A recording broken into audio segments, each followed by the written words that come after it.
pessoal, eu sou a Joelma de Oliveira e está começando mais um episódio do podcast O Ator Nordestino, uma página e podcast que traz um povo nordestino que faz a diferença no mundo artístico, seja no teatro, na TV, no cinema, na frente e por trás das câmeras, nos palcos ou nos bastidores.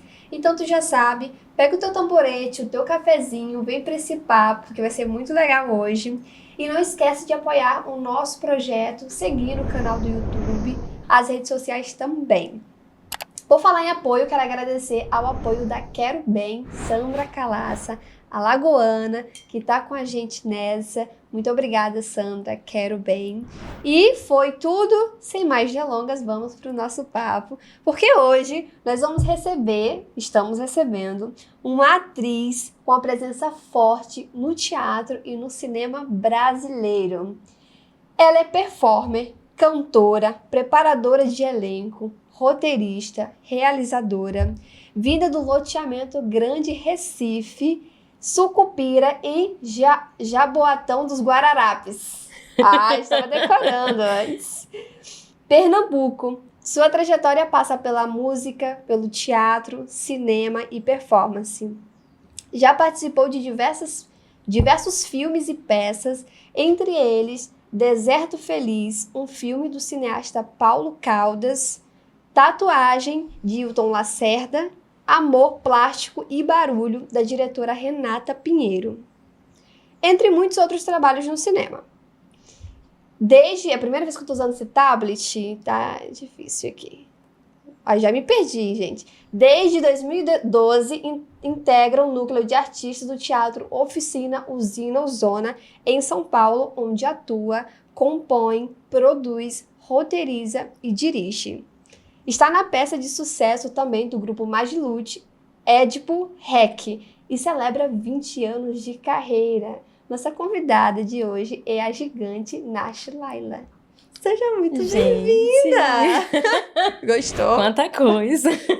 Não, resumido, né? Porque a sua história é 20 anos. 20 Comemorando anos. 20 anos de carreira é bastante coisa. Comecei novinha. Parabéns. Comecei picuta. E eu quero saber, então, como que começou? De onde que veio essa vontade de fazer arte? Como é que foi a infância, principalmente? Porque eu sei que tu se envolve com a arte muito cedo mesmo. Uhum. Mas esse processo de ir por esse caminho, como que foi antes? Quais eram as tuas influências ali na infância? Uhum. Engraçado tu perguntar isso, que eu tô aqui com a minha mãe hoje, que tá me visitando. E eu acho que grande parte da imaginação, do desejo, do sonho veio de estar em contato com a minha mãe, assim, porque é uma pessoa muito sensível. Eu sempre falo isso, né? Eu sou crescida numa periferia. Desculpa, digo o nome da sua mãe pro público. Maria Aparecida da Silva. Maria Aparecida. Tá aqui com a gente hoje. Mas eu cresci numa periferia e que lá a arte, ela faz parte do cotidiano, né? Da vida da gente. Tem quadrilha junina. Eu sempre brinco que eu comecei a fazer teatro fazendo quadrilha junina, né? Que eu fui, sei lá, mascote de quadrilha junina, criancinha de bairro que competia nos festivais de São João em Caruaru. Nossa, viajava. Porque foi meio assim que eu comecei a fazer teatro. A lidar com a sensação de estar me apresentando, ter um público e tal. Mas na periferia tem uma coisa que não existia ali nos anos 90, que é quando eu cresci, não existia muito formação, oportunidade de formação de artistas, né? Tipo, vai ser artista. Ser artista não era um horizonte possível. Então eu digo que eu delirei. Delirei um pouco, porque minha mãe delira, porque, né, as pessoas próximas têm a capacidade de sonhar, assim, de alguma maneira. Porque você vem de Sucupira, né?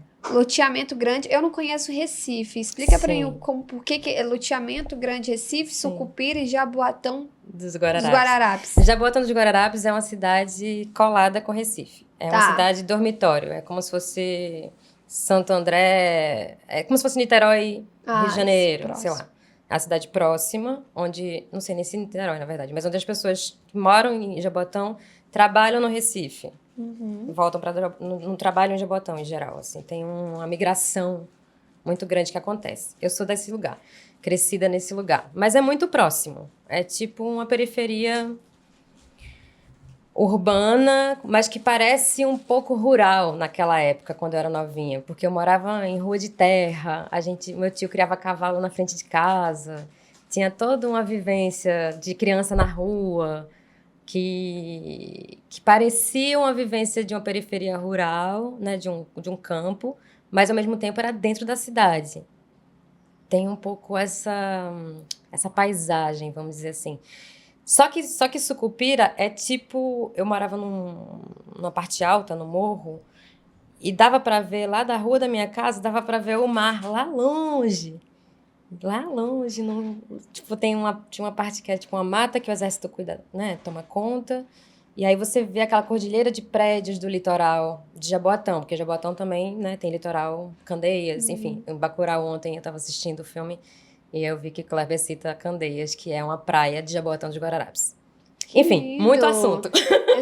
Vamos destrinchar. Não tá saindo esse plástico no microfone, não? E você mastigando? Eu mutei o meu Eita, microfone, porque tá me bom? bateu aqui. Ah, foi? Então tá. Ligada em tudo, né? Ih, liguei! Só que eu me desconcentrei um pouco. Aham. Porque... Ficou preocupado de estar Claro, Tá né? bom. E aí, então é próximo, mas ainda sendo próximo, tu não ia até lá, Recife, pra fazer teatro? Então, essa é a grande coisa. Recife é próxima, só que a gente tem um trajeto longo para chegar até o centro da cidade. É tanto que a gente dizia, quando a gente que mora em Jaboatão, crescido em Jaboatão, a gente fala, vou para a cidade, quando você vai para Recife. Vamos na cidade? É para dizer que vai no centro da Sim. cidade, né?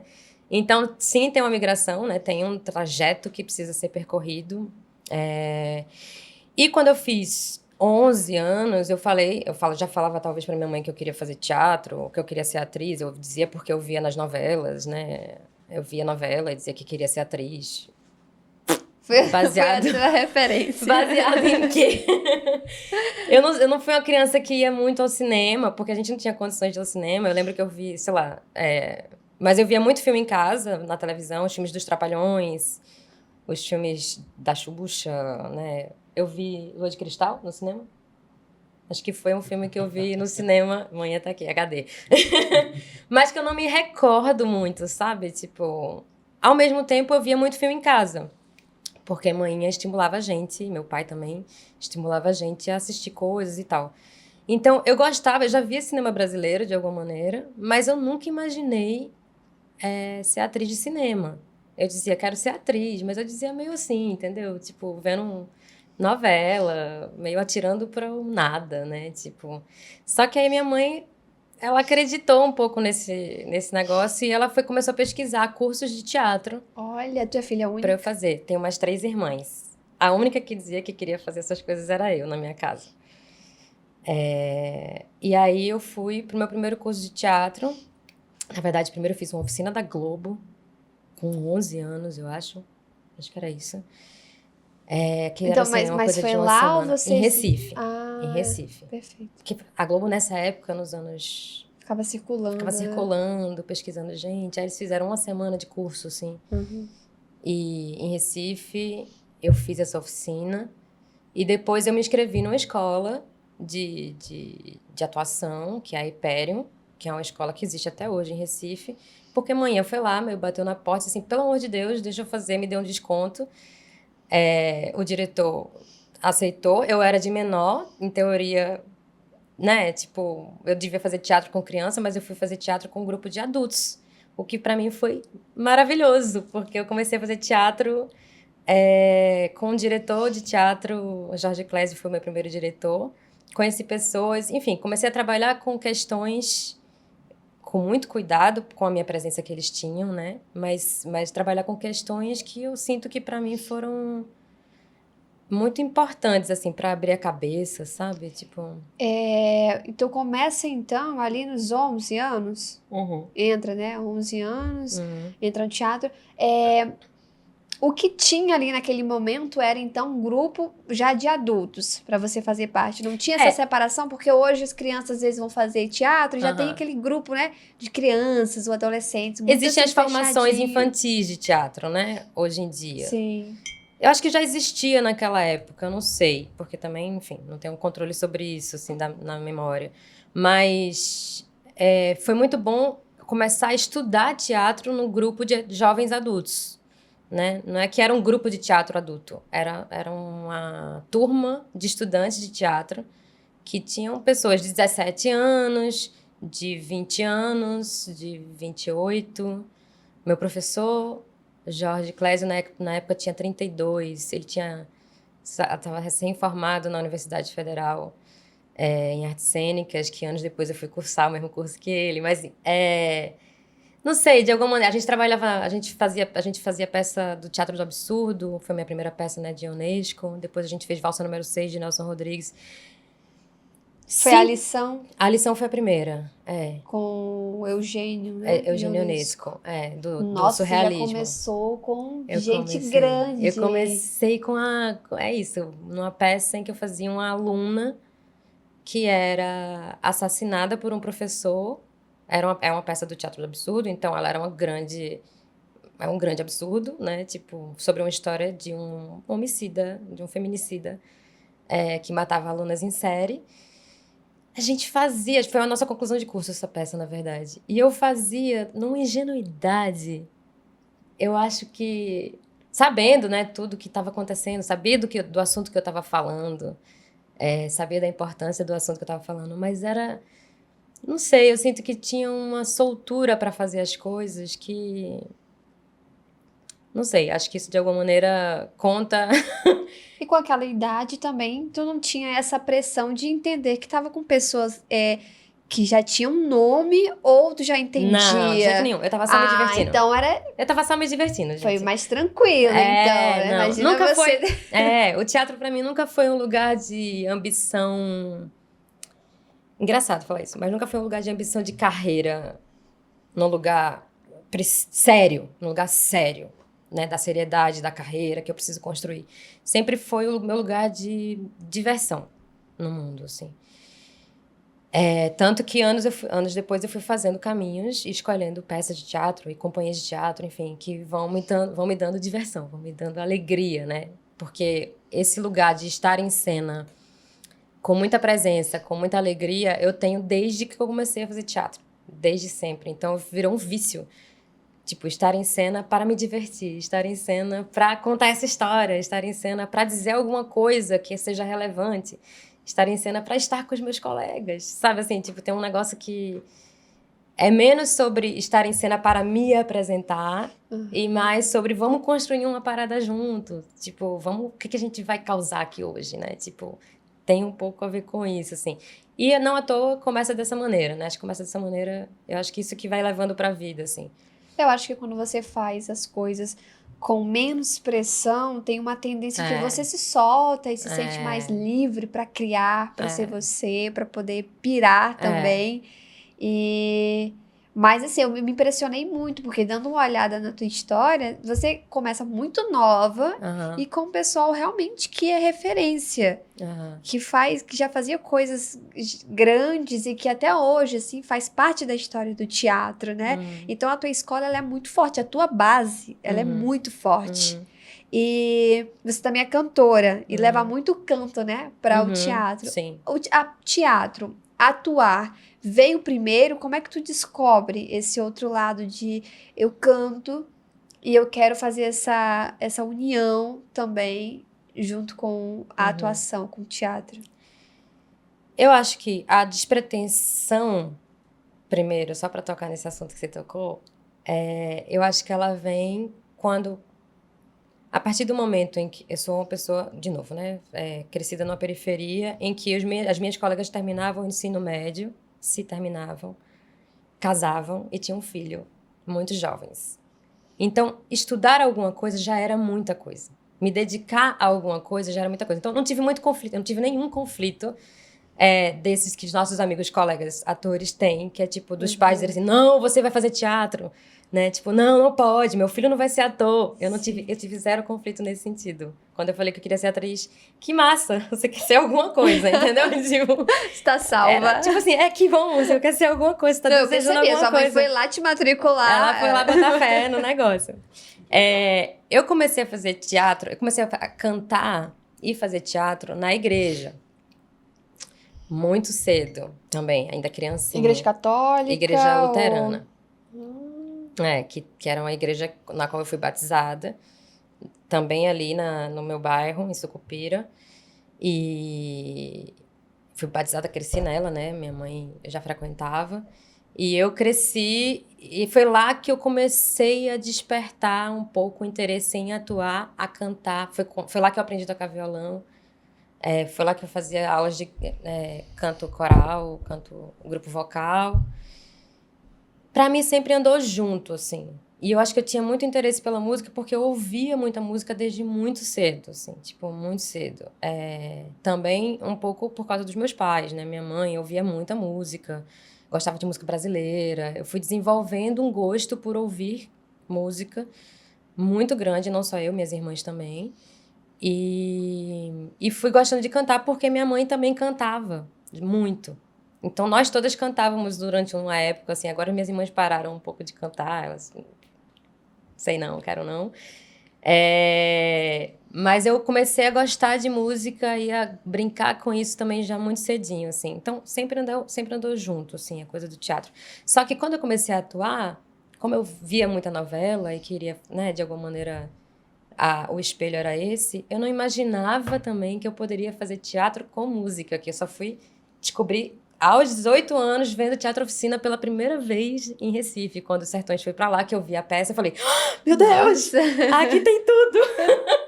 Aqui eu posso cantar. Mas tu nem, tudo. Também não havia assistido filmes, musicais? Eu não via musical americano quando eu era criança, eu acho. Não me lembro, assim, não é uma coisa que me marcou. Sim. Mas tinha, assim, os filmes da Xuxa, dos Trapalhões. Os Trapalhões tinha muita coisa de música, números. Sim. Claro que tinha. Teatro, né? A gente tinha aqueles disquinhos dos, sei lá, dos Sete Anões. Mesmo os filmes da Disney, que tinham música. Mas não era... Disquinhos coloridos. Disquinhos coloridos. Do Chapeuzinho Vermelho com o Lobo Mau. A gente ouvia, me senti por fora agora do assunto. Isso Isso aí pra quem é 35 mais. E aí tinha um pouco isso, assim, de ouvir, né? Mas não era uma coisa que eu me identificava, eu acho. Eu nunca pensei em fazer algo do tipo, né? Acho que não me identificava. Claro, eu era uma criança ali que sonhava, que queria ter uma vida que eu não tinha, né? Muitas vezes, que sonhava... Eu queria fazer balé clássico. Nunca disse isso, eu queria fazer balé clássico quando eu era criança, porque eu sabia que era impossível, né? Tipo, então... Eu queria aprender a tocar piano. Sei lá, tinha coisas assim que... Desejos sempre envolvido na arte, né? Que tinha... que aparecia, que eu tinha vontade, mas que eu sabia que não ia rolar, então eu ia levando. Então, quando veio o teatro e, de alguma maneira, a possibilidade de tocar o violão, quando minha mãe deu um violão de presente pra minha irmã mais velha, ficou lá escanteado que ela não tocava, eu fui lá e falei, eu quero aprender. E aí foi assim, entendeu? Tipo, as coisas foram acontecendo meio... sei lá, é uma sorte mesmo, sei lá, é um caminho. Vai tendo oportunidade, você vai pegando. Tem isso, né? Tem a insistência de manhinha, mas também eu tive oportunidades de pessoas que chegaram junto, porque também tem a ver com oportunidade, né? O meu primeiro diretor de cinema, o Paulo Caldas, o meu primeiro filme, Deserto Feliz, que você falou, era produzido por um cara, germaninho, que inclusive faleceu poucos anos depois. Mas esse cara foi um cara, por exemplo, que pagou um cursinho de pré-vestibular pra mim. Porque quando eu fiz o filme, eu tinha 18 anos, eu estava no 3º ano colegial. Então, no meio do meu 3º ano colegial, eu estava gravando, viajando para gravar em Petrolina. Eu perdi o último semestre um pouco por causa disso. E aí, quando eu voltei, ele falou, não, vamos... Que bonito. Pagar seu cursinho. isso. Então, de alguma maneira, é uma troca, né? Tipo, Tem um e um apoio. cuidado, exato. Eu tive sorte, porque essa não é a história de muitas pessoas Sim. que começam, né? Tipo, a gente sabe disso. É uma sorte você encontrar pessoas, né? Mãos pelo caminho. É. E então, quando tu vai muito nova pro teatro, então, pra esse grupo, tu lembra o nome do grupo? A gente chamava Teatro da Capadócia. Teatro da Foi o grupo que Capadócia. saiu do nosso curso de teatro. Isso, mas com essa galera já conhecida? Ou depois tu vai pra lá? Não, aí eu primeiro faço essas duas peças, que é o de Ionesco e de Nelson Rodrigues. Uhum. Aí eu já tinha 18 anos. Foram 4 anos, sei lá. Então foi muito Nessa próximo escola. do filme. Do meu primeiro filme. Deserto Feliz. Exato. Quando eu tava fazendo essa segunda peça, uma amiga do teatro, do meu grupo de teatro, falou: cara, estão fazendo um teste pra achar a protagonista do filme novo do Paulo Caldas. Sabe quem é? Sei não, que fez o Baile Perfumado. Baile Perfumado. Eu não sabia.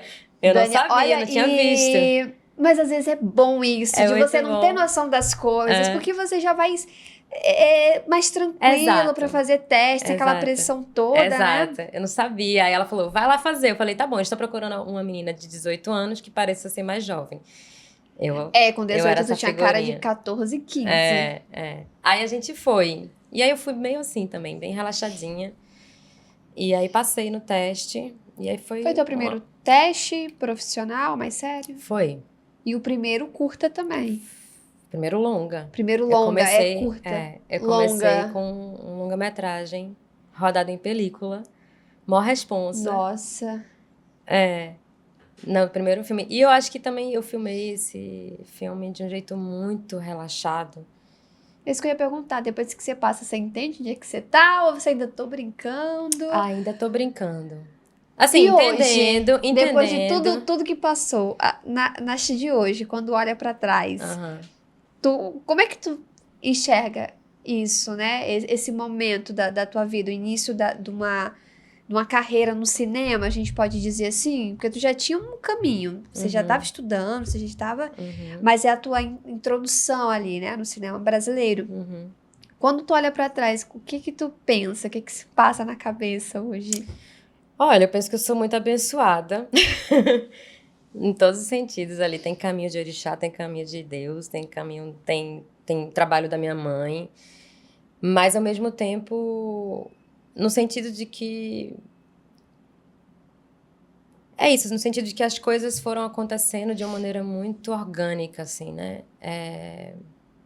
E eu sei que, de novo, né? Essa não é a história de todo mundo, né? Tipo, eu tive muita sorte, se a gente pode chamar de sorte. Sim. De encontrar pessoas muito bem intencionadas que estavam ali em prol de um coletivo e tal. Então, quando eu olho para trás, eu faço, poxa, legal, né? Que eu tô aqui, continuo vivendo disso, né? Continuo vivendo de arte. Sou uma pessoa que faz teatro e faz cinema independente, sobretudo. Faço participação e trabalhos no streaming, sei lá, no mercado, né? Hora ou outra, mas assim, a minha formação e o meu trabalho, ele é sobretudo sustentado pelo cinema independente e pelo teatro independente de grupo, né? Sim.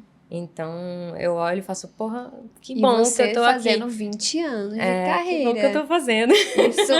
Isso é... Sim, sem romantizar a parada, porque é difícil, a gente sabe, né? A gente agora tá nessa briga da regulação dos streamings, né? Sim. Com o PL, em função do cinema independente, pra gente não perder financiamento. A gente sabe, né? Eu vivo de financiamento público, imagina, do Estado, né? Fomentando a arte no Brasil. E a gente sabe que é um perrengue, mudou de governo, muda tudo, né? A gente fica ali numa confusão. Então, eu não estou romantizando, mas é importante ressaltar que existiu, nesses últimos 20 anos, uma preocupação estatal em relação a como que a gente se coloca no mundo, qual que é a linguagem que a gente está se colocando no mundo enquanto artista, né? Tipo, o Brasil, tô falando, né? No Sim. geral. Então, enfim, acho que é um assunto importante, assim, porque eu sou filha disso. Sim. Eu não sou filha de empresa, né? Eu sou filha de financiamento público. Vivo disso, né? Então, é legal olhar para trás e ver que temos história nesse sentido, né? O cinema pernambucano, sei lá, quando fui fazer o baile perfumado, o Deserto Feliz, e as pessoas falaram do baile perfumado. Não, porque é o primeiro filme de retomada, né? Junto com o Central do Brasil. Depois daquele período ali que não se estava fazendo um cinema, né? Deu uma parada. Teve E- os filmes, as pornochanchadas dos anos 80, que a gente tende a tentar botar embaixo dos panos, mas é Sim. cinema brasileiro E também, é bastante importante, consumido. exato. Mas quando vem, né, o baile Nossa, ótimo perfumado... ponto isso. Ninguém nunca falou sobre isso aqui. Porque as pessoas às vezes trazem a referência sobre o ciclo do Recife, Aham, ali Pernambuco produzindo muita coisa, Aham. e aí que parou tudo. aham. Mas realmente estava sendo produzido algo, alguma né? coisa estava sendo E as produzida. pessoas estavam consumindo. Exato, É um produto que exato. vende até hoje. Sim, Muito. sim. Tenho alguns amigos, Fábio Leal, que é um amigo cineasta de Recife, e ele fala assim, gente, vamos falar sobre a pornochanchada, porque parece que é um negócio que, sei lá, que... É um tabu. Os Sete Gatinhos foi impactante, né? Do Nelson Rodrigues, né? Tem muita coisa do Nelson Rodrigues ali. Bastante coisa. Então, assim, tem uma riqueza ali, sim. Sim, Tem sim. uma arte ali, sim. Tem Sim. um roteiro Sim. importante. Sim. E aí você, então, faz... Depois desse longa, tu começa realmente uma entrada no cinema, né? Porque você começa a fazer mais trabalhos. E tu sai, então, da tua cidade. Tu sai de Pernambuco. Não ainda. Eu fiz o Deserto, aí passei um ano viajando, foi, tipo, o cinema mudou minha vida, né? Acho que nesse Com a sentido... promoção com do tudo, filme. assim, em relação a ver o mundo. Não, eu falo a viagem. Também. Tá. Durante um ano, a gente passou um ano fazendo festivais e mostras. É um Sim. filme que passou muito em festival. Foi muito premiado. Foi um filme Eu sou muito premiado. inconformada que a gente não consegue assistir em lugar um nenhum. absurdo. É um absurdo. É um absurdo. Precisa voltar. O A Ceará gente tem tem um que movimento. cuidar da nossa memória, né? Sim, Tipo, o Ceará tem um streaming em que eles colocam todos os filmes cearenses lá dentro. E é de graça, se eu não estou enganada. Então, essa é uma maneira de você resgatar, né, o que é produzido no estado e também o cinema, o nosso trabalho no cinema nacional. Então, é triste você procurar o filme e não encontrar. Gente, eu assinei o MUBI. Eu nunca nem sabia o que era MUBI. Né? Um pouco desatualizada. Mas eu assinei porque estava dizendo que estava lá e não estava. tem algumas então... plataformas que tem que estão preocupadas, né, com esse resgate, assim, tem todo um trabalho da Cinemateca Brasileira que precisa ter financiamento público. Eu vou ficar batendo nessa tecla o dia inteiro hoje, na entrevista toda. Para poder cuidar da memória do nosso cinema, dos nossos filmes, né? Então, tem a Cinemateca Brasileira, tem filmes de BR, que também, eu acho, que é Embaúba Play, que são produtoras e distribuidoras que estão tentando, de alguma maneira, colocar uma plataforma disponível de filmes brasileiros que você não acha muito. Mas o Deserto tem esse problema que precisa ser reconfigurado para o DCP, sei lá. Porque é um filme de película. E recolocado dentro do nosso catálogo de filmes. E então você viaja ali durante um ano. E eu fiquei curiosa, porque tu tava, então, na escola. Ensino médio. Na escola. Como que foi conciliar isso? Parou? Terminei a escola. Aí fiquei um ano viajando com o Deserto Feliz. No ano seguinte, eu voltei a estudar para fazer vestibular. Não passei. Aí estudei de novo. Eu acho que estudei 3 anos ou 2 anos para fazer vestibular. Eu sei que eu passei tarde no vestibular para fazer artes cênicas. Eu entrei na universidade com 21, talvez, 2009. 21 não foi anos. Tarde, não. Você não, muito tarde nova. no sentido do que era a idade ali que era referência. Essa coisa de sair do colégio, do Sim, padrão. o Sai padrão. do colégio, vai pra universidade, né? Tipo, eu demorei um pouquinho. E aí foi ótimo também, porque eu vivi um monte de coisa antes de entrar na faculdade de artes cênicas, né? Que também pra mim foi maravilhoso. Foi muito bom cursar artes cênicas na Federal de Recife. Tive ótimos professores, conheci muita gente. E aí deu uma parada de trabalho. Eu fiquei realmente na universidade durante 3 anos. Eu não terminei. Eu abandonei no último ano. Abandonei, mentira.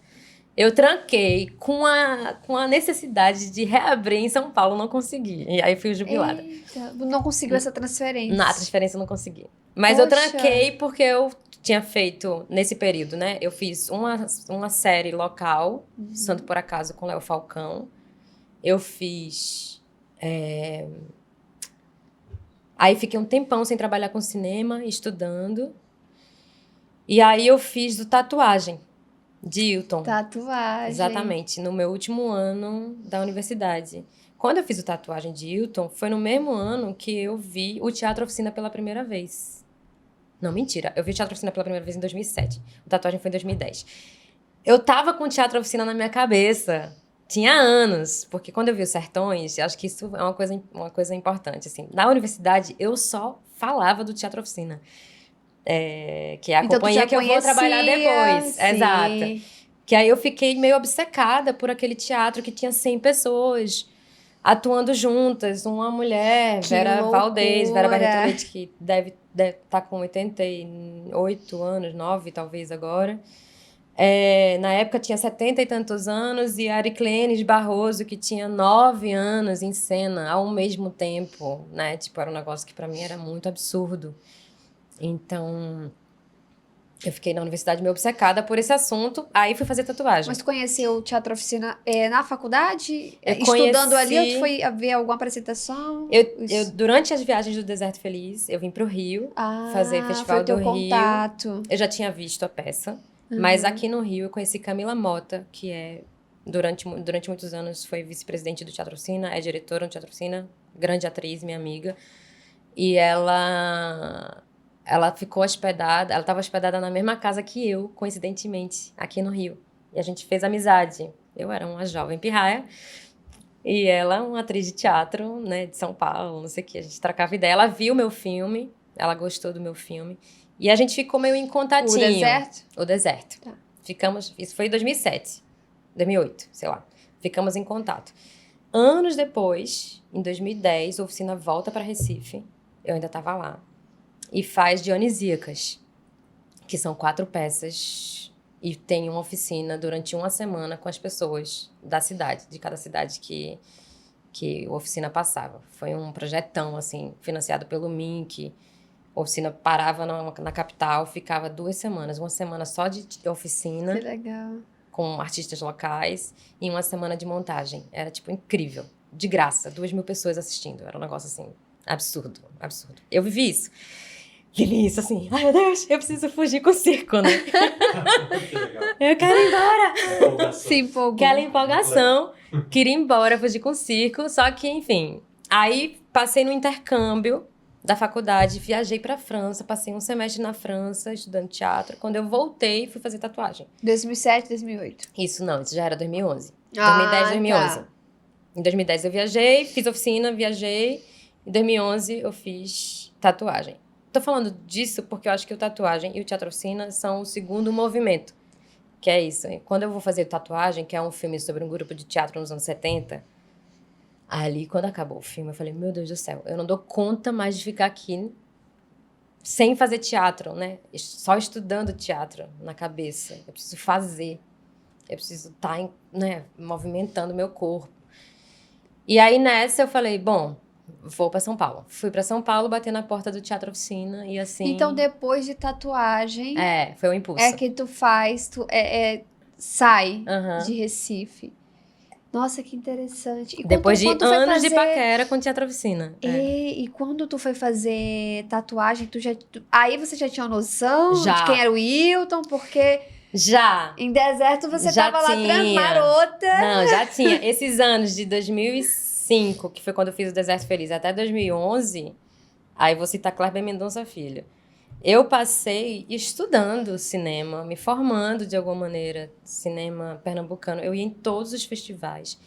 O Kleber, ele é responsável eu digo que ele é responsável de formar uma geração de cinéfilos na cidade, assim. Porque o Kleber, ele cuidava do cinema da Fundação, que tinha ingressos a R$2 as sessões. Tipo, era bizarro.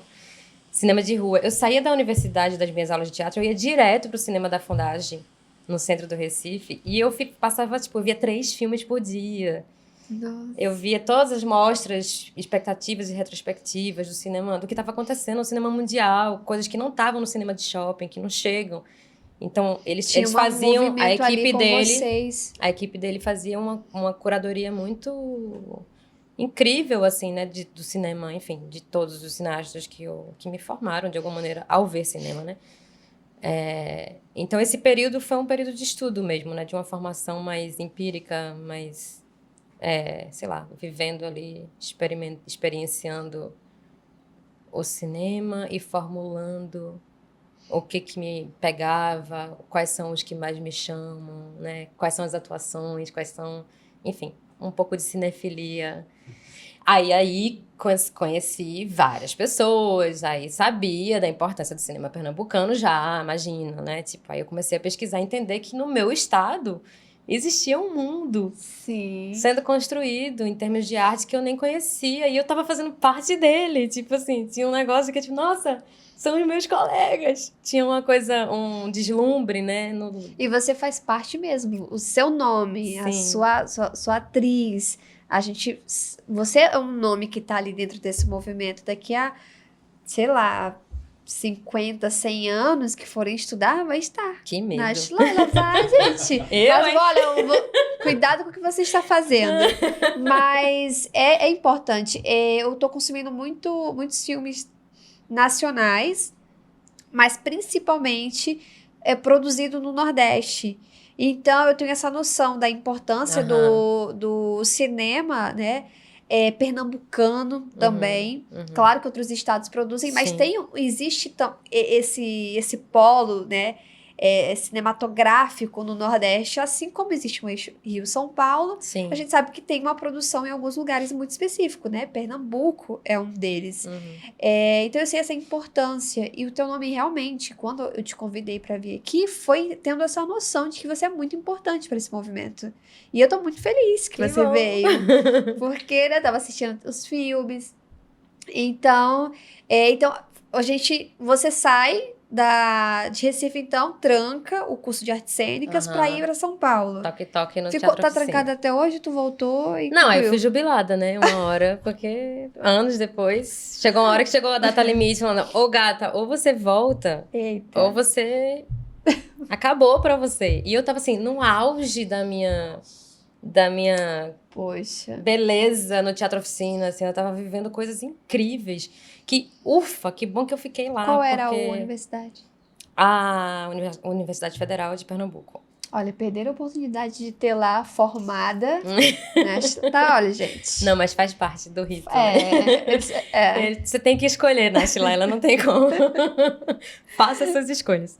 E aí eu escolhi ficar, foi muito bom, porque eu vivi 12 anos, né, direto em contato diário com o Zé Celso. Que aí você entrou em 2012. Meu grande ator. No Teatro Oficina. Entrei no começo de 2012 e até em 2023, foi quando o Zé faleceu. Recente. Então você passou esse tempo inteiro com essa galera. Basicamente lá, fugindo pra fazer um filme ou outro. Porque não tinha como uma série, um negócio que queria fazer, mas sempre voltando, sempre no Teatro Oficina, assim, full time. E como é que foi essa experiência, estar lá dentro? Então, nós temos a Nash que lá criança, adolescente, olha para esse Teatro Oficina e deseja aquilo, e agora faz parte disso, né? Sim. Quando tu entra, então, tu já tem essa noção da grandiosidade que é o Teatro Oficina. Tenho. Totalmente, né? Mas tu ainda vai brincando. Eu ainda vou brincando. É engraçado, tá parecendo uma sessão de análise aqui, porque você me pergunta, eu começo a me enxergar e falo assim, gente, eu sou muito louca. Mas sim, obviamente tenho noção, né? Um teatro importantíssimo, né? Nos anos 70, toda a história do Teatro Oficina, já sabia, imagina. Mas quando eu entro no Teatro Oficina, eu entro pra contracenar com aquelas pessoas. Então, foi muito doido, assim. Sei lá, me identificar com o Zé, por exemplo. A gente se deu muito bem de cara, assim. Com a Vera, com a Silvia, com a Camila. Todo mundo que estava lá há muitos anos, Marcelo, há muito tempo, que ajudou a construir aquele teatro, né? Então, eu entrei brincando, eu continuei brincando, continuei me divertindo, tanto que agora eu olho para trás, assim, né, e vejo esse tempo. Né, o Teatro Oficina ainda continua fazendo 1000 coisas, tem 1000 projetos, temos 2 peças em cartaz agora, inclusive pessoas vão assistir A Senhora dos Afogados e os 7 Gatinhos, dirigido por 2 mulheres da companhia. Mas agora ou vai ainda estrear? Já tá acontecendo. Tá rolando. Mas eu acho que eu vivi, nesses anos com o Zé, eu acho que eu vivi os melhores anos da minha vida, assim, tipo, em termos de estímulo artístico, de liberdade cênica, de ambição criativa, né? Era um rigor todo dia, sabe? Assim, todo dia fazer. Todo dia a gente tinha que chegar com muito desejo para construir uma parada junto. Isso me viciou, de alguma maneira, num estado de criação que eu acho difícil hoje de não ter nesse lugar, assim, do cotidiano, né? Porque, enfim, acabo que não estou em São Paulo agora, estou circulando numa ciganinha danada. Mas acho difícil porque é um ambiente de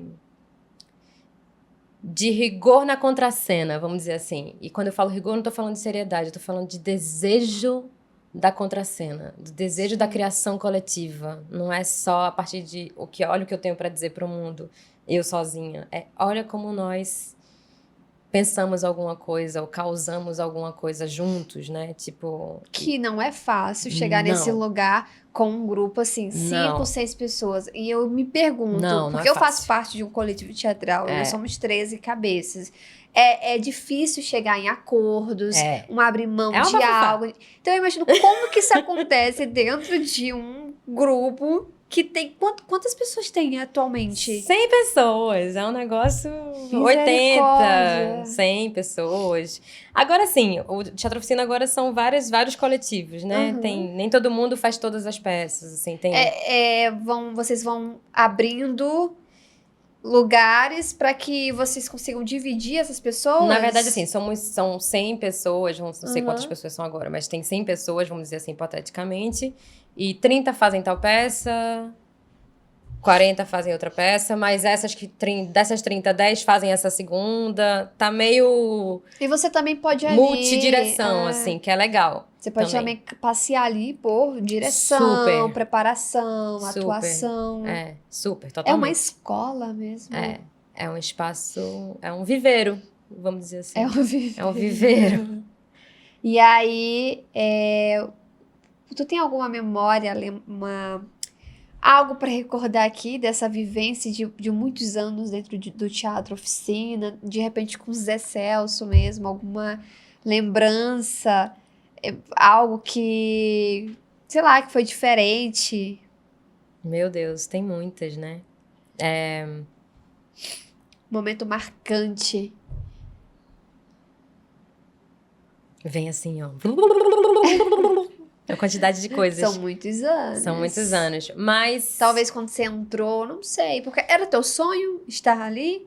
Ou tu não colocaria nesse lugar de sonho? Era um desejo? Era o meu sonho daquele momento. Perfeito. Eu não consigo pensar em sonho como uma coisa longínqua, assim. Mas naquele momento, com certeza, era o meu maior desejo, assim, tá lá. Tanto que eu fui muito feliz. Eu cheguei num momento em que as peças eram vazias. A gente estava no inverno de São Paulo, eu fiz uma temporada de Macumba Antropófaga que dava 13 pessoas, 16, 20 pessoas na plateia, sendo que éramos 40 em cena. Uma peça de 4 horas, frio. Tava todo mundo meio deprê, eu tava feliz. Eu tava numa felicidade, porque eu tava lá, pra mim importava estar lá, era meio isso, assim.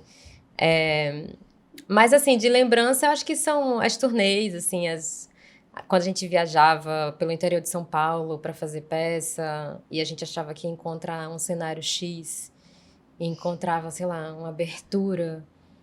Ou, sei lá, tipo, mesmo antes de entrar no Teatro Oficina, mas quando o Teatro Oficina fez Bacantes e Dionisíacas em Peixinhos, que é uma periferia de Olinda, de graça para 2.000 pessoas, e eu vi, sei lá, as pessoas que estavam desabrigadas da chuva estavam no mesmo território, no mesmo espaço, sendo abrigadas, onde estava o Teatro Oficina, fazendo peça. Era o mesmo lugar. Era um grande complexo, assim, de galpões e coisas. Então, tinha um espaço que estavam recebendo as pessoas desabrigadas da chuva, e no outro espaço do lado, no mesmo terreno, era o teatro.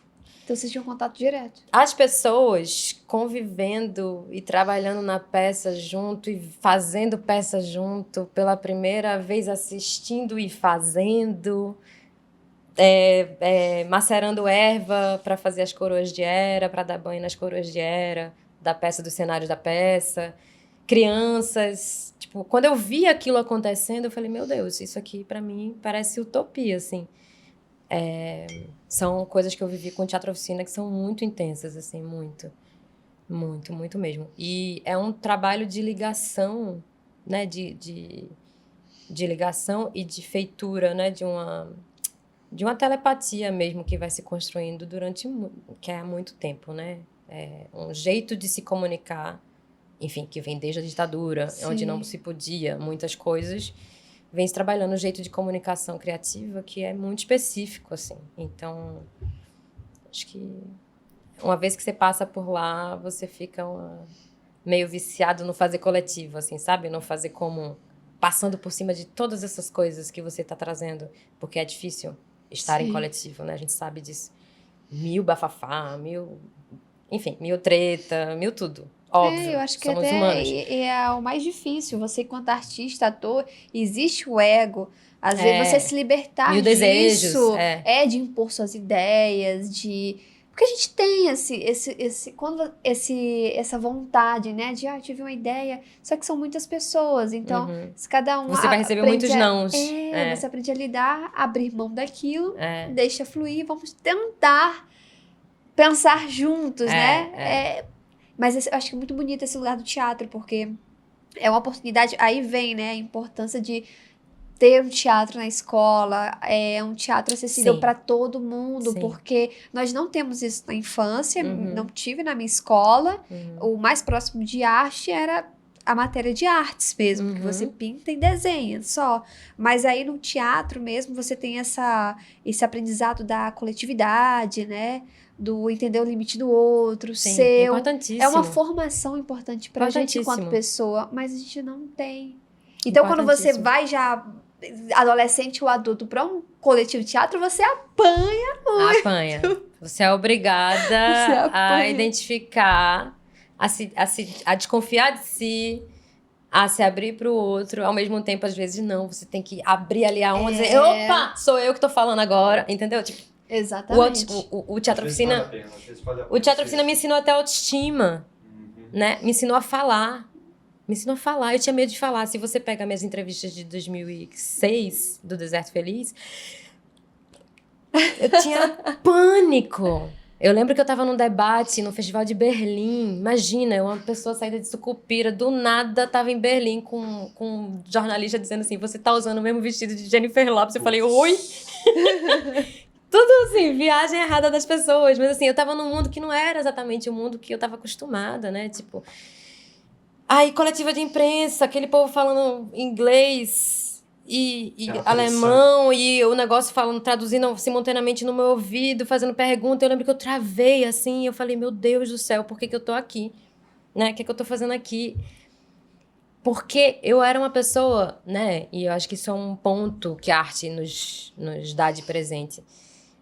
Eu era uma pessoa que não era acostumada e nem fui estimulada socialmente a falar, né? Ou a elaborar coisas e expor o que estava sendo elaborado, né? Tipo, só no teatro, eu lembro que no teatro, um exercício que o Jorge Clésio, meu professor, me deu, que só fui entender anos depois do que se tratava, que era assim, ele me deu um papel sulfite, um papel A4, com 24 perguntas. Escreva no seu caderno de ator, como é a sua rua, a sua casa, a sua família. Cada ponto era uma coisa que eu tinha que dissertar sobre. Eu, CDF, pequenininha... Respondeu tudo. Todas as coisas. Eu fiz uma redação... Textão pra cada... Um textão pra cada coisa. Um textão pra cada ponto, levando muito a sério o exercício. Nunca entendi pra que servia. Anos depois, me caiu uma ficha que eu falei, gente, ele tava exercitando o meu olhar sobre as coisas, de alguma maneira. não existe artista sem ver, sem perceber o mundo de uma maneira, né? Enfim, de uma maneira sua, né? Ser honesto com o que você está vendo, com o que você está ouvindo. E aí, enfim, o Teatro Oficina foi uma escola para mim nesse sentido, né? De tipo, aprender a sair do casulo mesmo, assim, em todos os sentidos. Seja de preciso ser proativa, preciso dar a minha ideia e ser negada. E beleza, toca em frente, vamos aí, qual é a próxima? Preciso ouvir o que o outro está dizendo. Preciso, às vezes, lidar com minhas questões de ego, de vaidades, porque eu estou num coletivo. Sim. Preciso me diluir, mas ao mesmo tempo não me anular. Enfim, várias coisas, né? Nesse sentido. E o teu trabalho, ele atravessa o teatro, o canto, a performance. Em que momento que esses mundos eles se encontram? Você vem da igreja com canto. Uhum. E aí, mas a partir do momento que você vai para o Teatro Oficina, que é um teatro de muitas cabeças, muitas pessoas, como que tu resgata o canto? Como é que você tem essa percepção de que, não, agora eu sei, eu conheço, né? Você assistiu Sertões e outras peças, e descobriu que dá para eu fazer isso, juntar o canto e a atuação. E até a performance também, nesse bolo todo. Que momento que tu percebe e resgata isso? Porque atualmente, por exemplo, em Édipo Rec, quando você apresenta, você traz o canto, traz a atuação. É algo que é pensado? Tu já já pensa nisso? Ou não, eu quero fazer um trabalho que eu sempre tenho canto. Isso é algo que é indissociável, não, que precisa estar sempre junto para você? Boa pergunta. Acho que eu gosto de teatro que tem música. Para mim é importante ter musicalidade, assim. Eu tenho pouco tesão em teatro de fazer, né? Só o texto, só a palavra. Tem que ter coisa física e gosto quando tem musicalidade. Mas eu acho que veio também no Teatro Oficina a sacação, né? A coroação desse gosto no meu corpo. Eu não me via cantora. Eu gostava de cantar, mas eu não me via cantora. O Zé foi a primeira pessoa que me chamou de cantora na vida. Zé Celso, te batizou. Ele que me batizou. Ele batizava muita gente, de muitas coisas. Olha.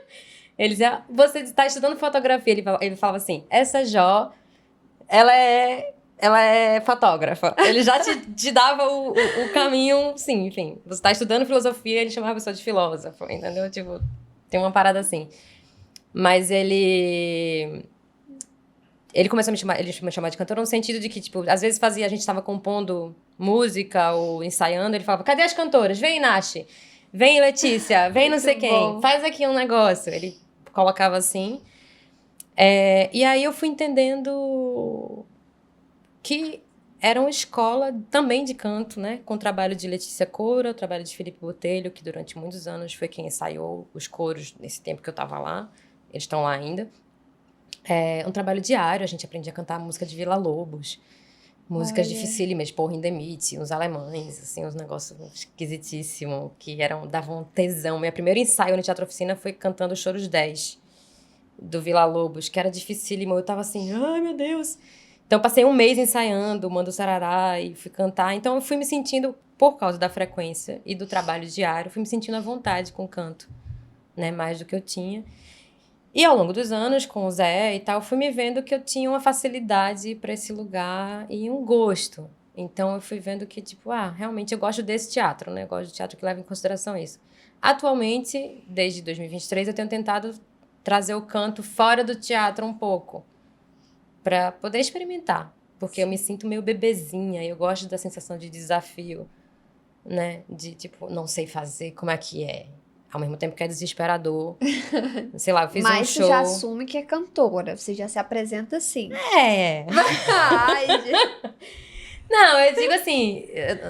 Eu não sou cantora... Eu digo que eu sou uma cantora não convencional. No sentido de que eu não sou uma cantora que vai necessariamente... Eu não consigo ainda me imaginar uma pessoa que tá gravando um disco e vai fazer um show de um disco autoral... Não me vejo muito ainda fazendo isso. Pode ser que eu venha fazer... Mas você flerta com isso? Eu tô começando a compor agora. Mas eu faço tudo brincando. Eu não faço tudo brincando. Tô começando a compor, mas numa lógica de brincadeira, de experimentar, assim. Tipo, mais do que necessariamente com a ambição de virar uma grande cantora. Porque eu sei que eu não sou uma grande cantora nos moldes do mercado. Eu não busco, né? Sim. Eu não faço essa busca desse caminho do mercado. Mas eu tô entendendo que, tipo, eu tenho que sempre que aproximar o canto do teatro pra me sentir confortável. Quando eu vou fazer um show... Eu fiz um show recentemente em Recife, antes de vir pro Rio.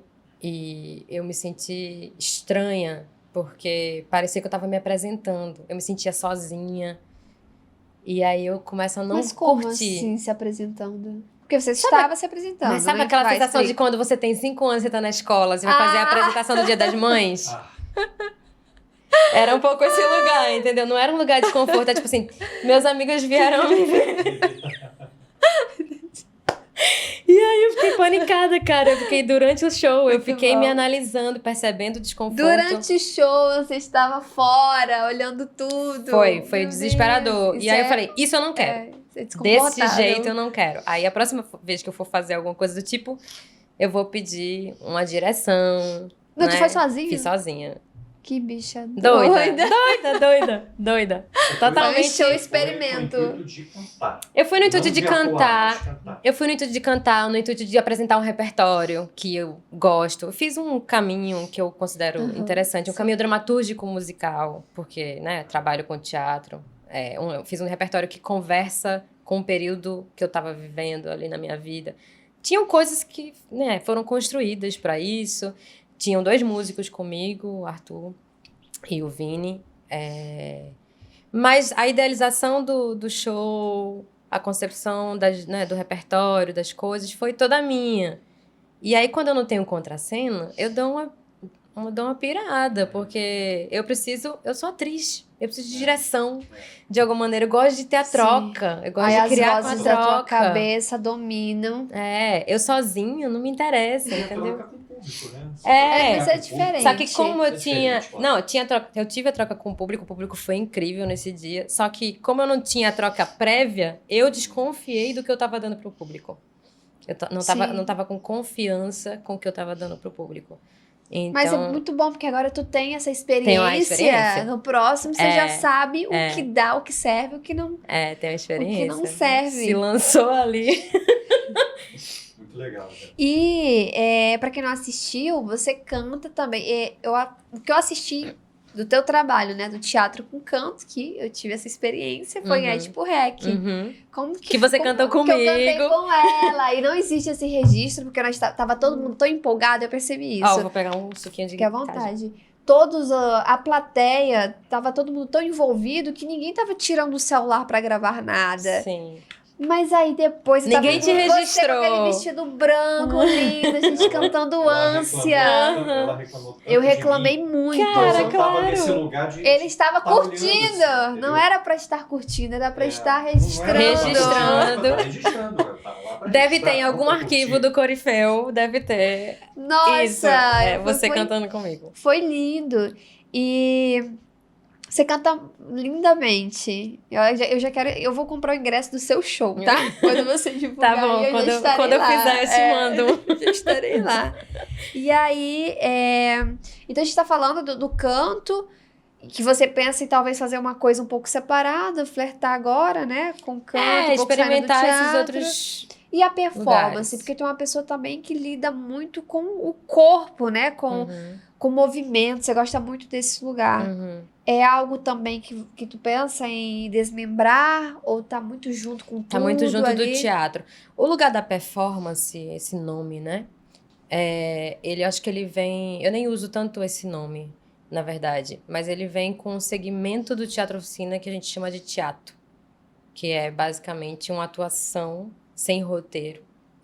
Um trabalho que a gente chama de rito. Sim. Um trabalho sem roteiro em que em geral, a gente faz para promover algum debate ou alguma divulgação sobre o Parque do Bexiga, as questões, né, da cidade. Eu já fiz isso em Recife, né, tipo, em Caruaru eu dirigi uma finalização de curso de teatro no TEA com estudantes da iniciação teatral, em que a gente fazia acupuntura urbana, vamos dizer assim, né? Que é basicamente andar pela cidade e colocar uma dramaturgia em cada ponto para revelar alguma coisa da cidade, assim. Foi uma coisa que eu aprendi, vivi, né? No Teatro Oficina, com Camila Mota, com Marília Piraju, minhas amigas, com Silvia Prado, enfim, que a gente... Letícia Coura, coisas que a gente gosta de trabalhar, assim, né? Pensar a cidade, pensar a teatralidade na urbanidade, assim. Então, vem um pouco nesse sentido, no desejo de atuar com o inesperado, né? Com o que o agora está me dando, o que o coletivo ou a cidade está me dando, que eu posso aproveitar para fazer, para a gente criar um rito juntos aqui, né? Tipo, esse lugar. Tá muito ligado ao Teatro Oficina, assim. O teu projeto Submersiva, ele traz a música. É esse show que eu acabei de dizer. E de onde como que nasceu essa obra? Nasceu de... Bom, quando o Zé faleceu, coincidentemente eu tinha passado no curso de extensão para estudar música em Salvador. Eu fui morar em Salvador em 2023 e eu fiquei um semestre estudando na UFBA. Canto. Eu entendi algumas coisas nesse período. Eu fiquei um semestre em Salvador, depois eu voltei para Recife, fiquei um ano inteiro em Recife, no ano passado. Inteiro em Recife. E não voltei pro teatro ainda. Eu fiquei sentindo falta de um cotidiano, esse cotidiano do canto, esse cotidiano do ensaio, da criação.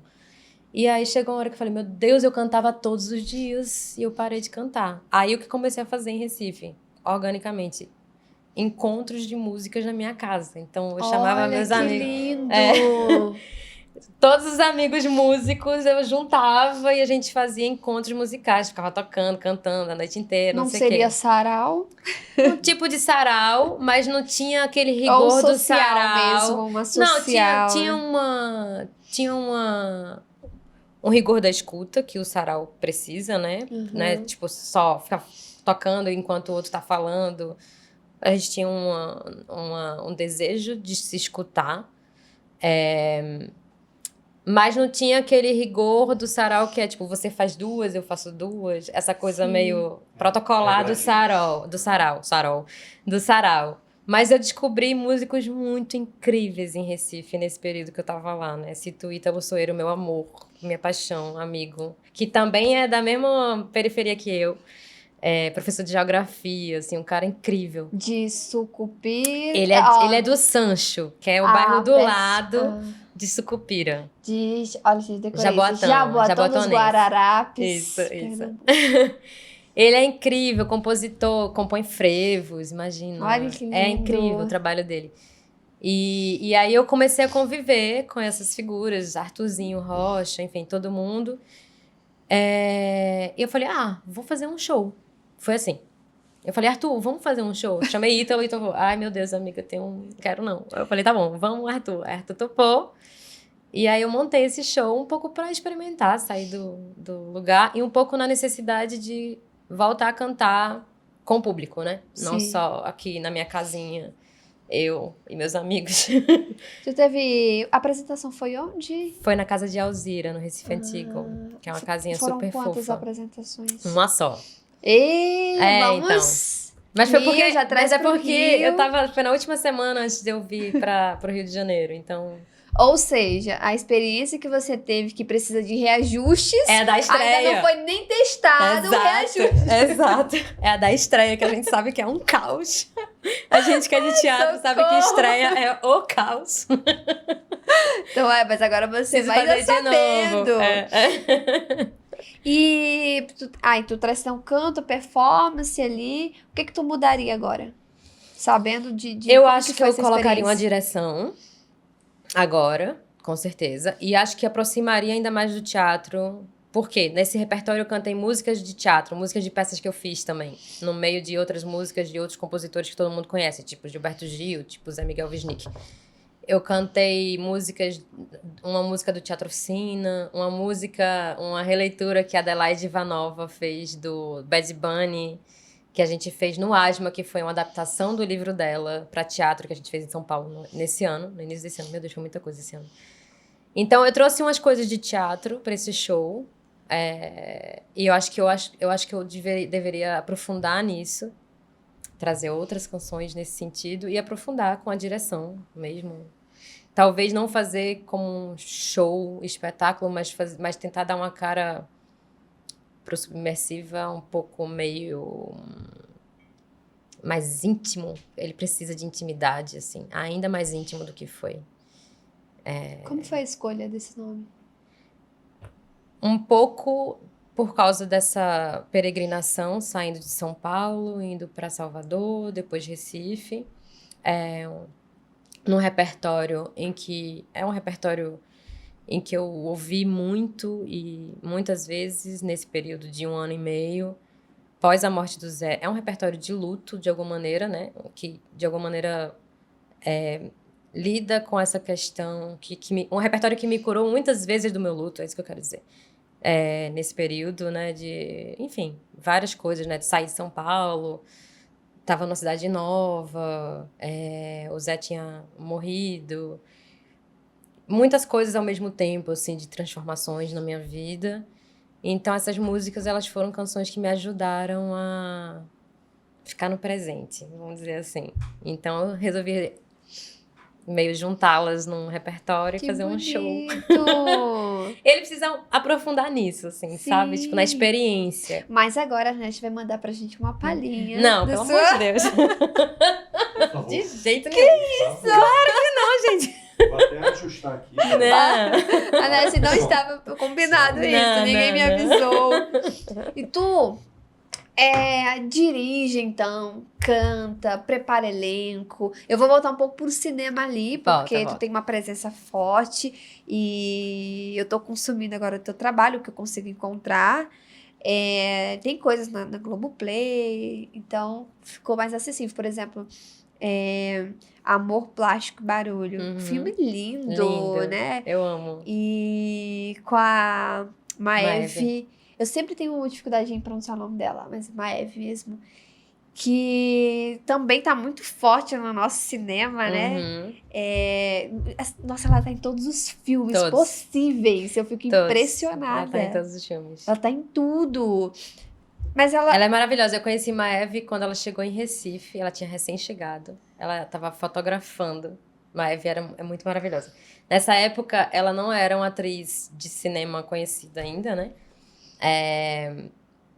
E ela tinha acabado de chegar na cidade e ela começou a andar por espaços e ir nos lugares com a câmera fotográfica. Posso fotografar sua peça de teatro? A pessoa, claro. E assim ela ia conhecendo pessoas. Olha, movimento. Linda. É muito bom quando você chega numa cidade nova que você não conhece ninguém. Eu vivi isso em Salvador, né? E você faz amizades, assim. Você tem que se virar pra fazer amizade. É muito bonito o processo. E ela foi fazendo amizade, foi nesse mesmo período que ela fez o teste pro Som ao Redor, o primeiro filme do Kleber. E a partir dali ela ganhou a carteirinha de pernambucana. Tô brincando. Mas porque ela fez vários filmes, uns seguidos do outro, né? Tipo, ela é de qual estado mesmo? Ela é de Belém do Pará, crescida em Brasília. Porque ela tá muito presente no nosso cinema, nacional, mas sobretudo nordestino. Então, mas eu sei que ela tem uma família que vem do Maranhão também. Ela tem essa relação. A avó, eu não me lembro direito. Me engasguei. Ela tem essa relação, desculpa, com... Não sei se é a avó. Eu não lembro, Mas eu tava... Porque eu fiquei chocada, assim, ela tem um envolvimento muito forte com a nossa cultura, né? Então, assim, carteirinha total pra ela. Ela já tem cidadania? Tem tudo. Então é nordestina. Mas vamos chamar ela daqui. Tem que chamar ela aqui, exatamente. Mas então, o filme Amor, Plástico e Barulho. Nesse filme, tu também tá em uma protagonista, né? Você tem uma protagonista junto com a Maeve. Como que foi fazer esse trabalho, então? Também você já a conhecia. Acho que isso torna um trabalho muito mais prazeroso de se fazer. Da Renata Pinheiro, né? Como que foi fazer esse trabalho?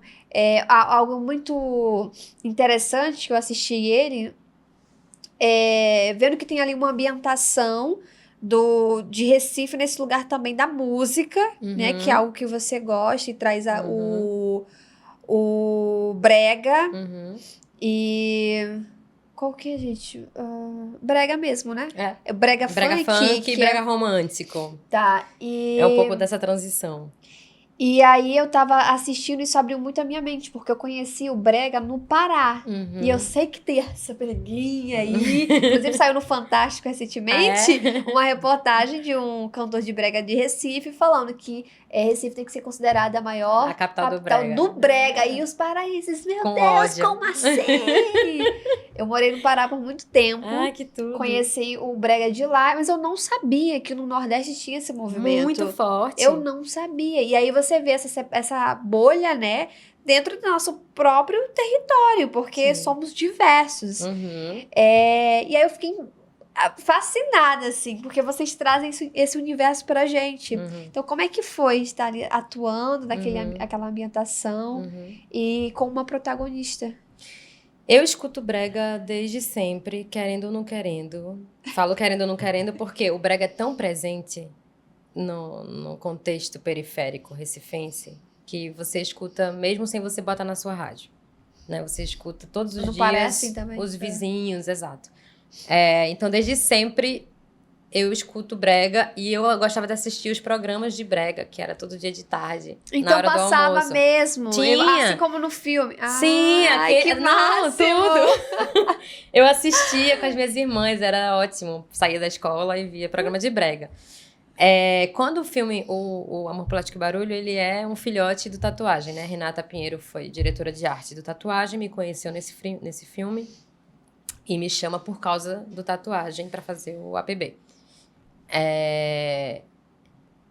E aí ela falou, cara, eu quero que você seja uma dançarina de brega. Eu falei, me ferrei, né? Porque tem que ter ali uma autoestima, justamente, que eu não tenho, assim, vamos correr atrás do prejuízo. Mas eu amei, tipo, a possibilidade de fazer Shelley, né?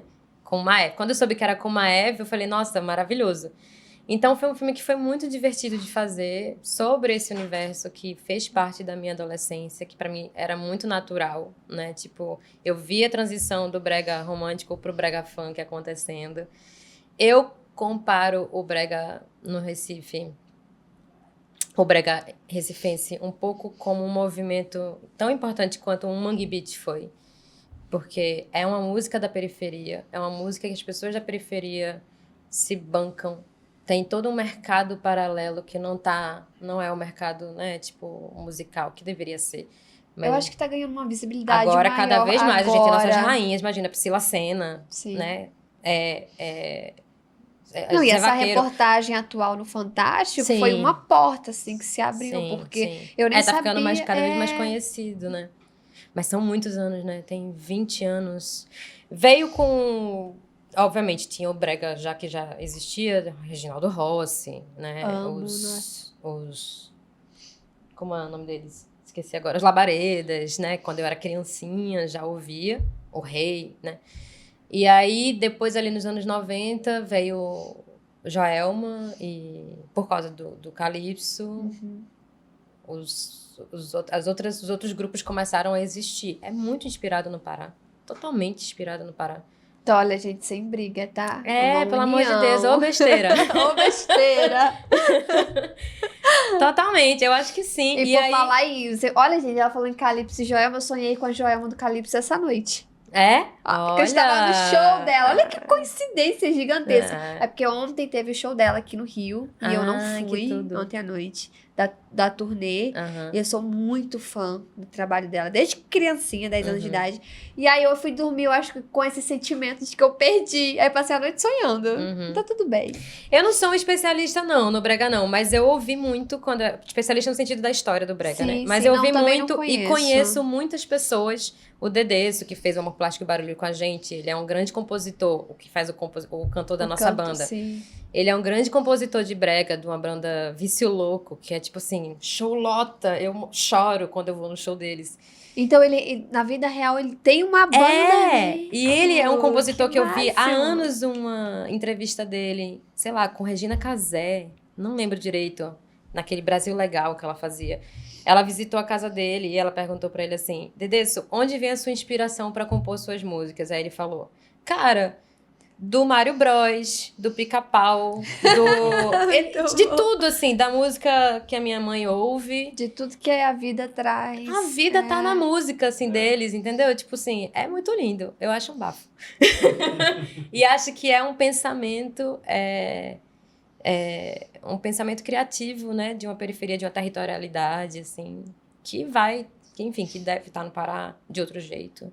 Que tá em Recife, que também tá na Paraíba.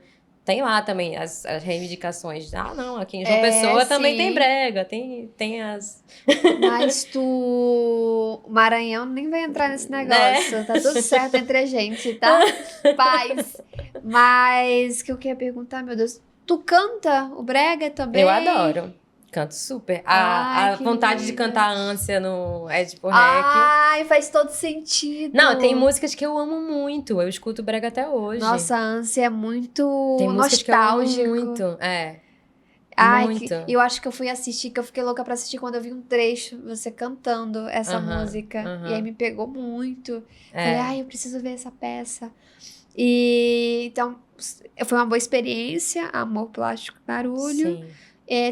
Qual desses trabalhos que tu sente que foi uma virada? Porque, claro que Deserto Feliz é a tua introdução ali no cinema, mas tem algum que tu sente que esse aqui foi uma virada ou mudou talvez o pensamento também, sabe? Eu acho que Tatuagem foi uma virada, um ponto de virada. Porque foi sobre experimentar um coletivo, a criação. Foi um jeito de fazer cinema muito lindo. Quem fez Tatuagem, tenho certeza que até hoje diz que é o filme da vida, assim, em termos de processo. Foi um filme muito bom de fazer, assim, muito... E o Tom Lacerda é um cara que realmente consegue juntar um coletivo e fazer com que todo mundo dê o seu melhor por prazer.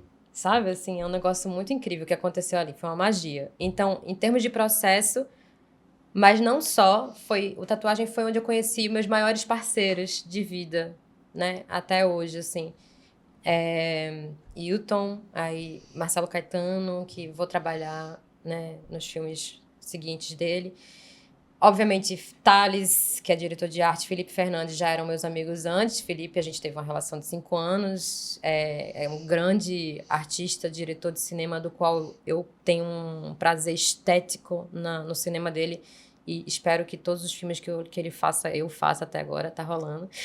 Mas é um grande parceiro de cinema, assim. Enfim, acho que o Tatuagem foi uma virada, no sentido de... Nossa, isso me acordou pra vida de novo.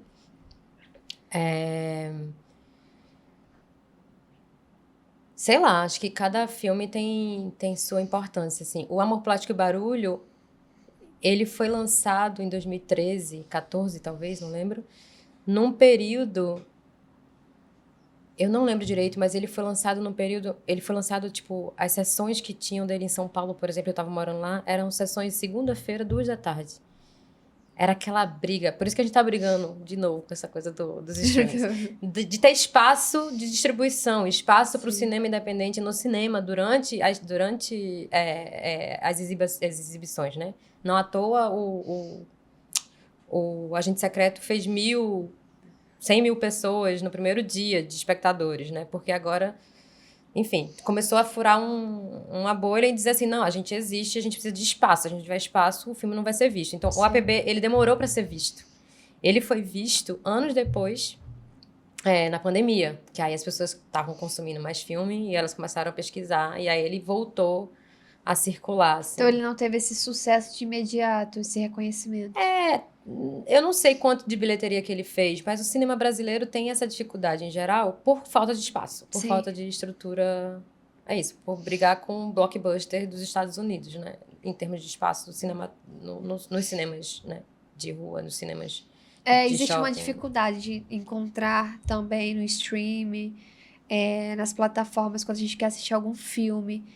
Então, realmente, essa ação que o Ceará fez, não sei se foi Ceará Filmes, mas tem um aplicativo que eles colocam todas as obras que são feitas no Ceará dentro de um lugar para você assistir. É maravilhoso. Eu assisti filme do João Fontinelli lá. É um jeito de competir, né? Nossa!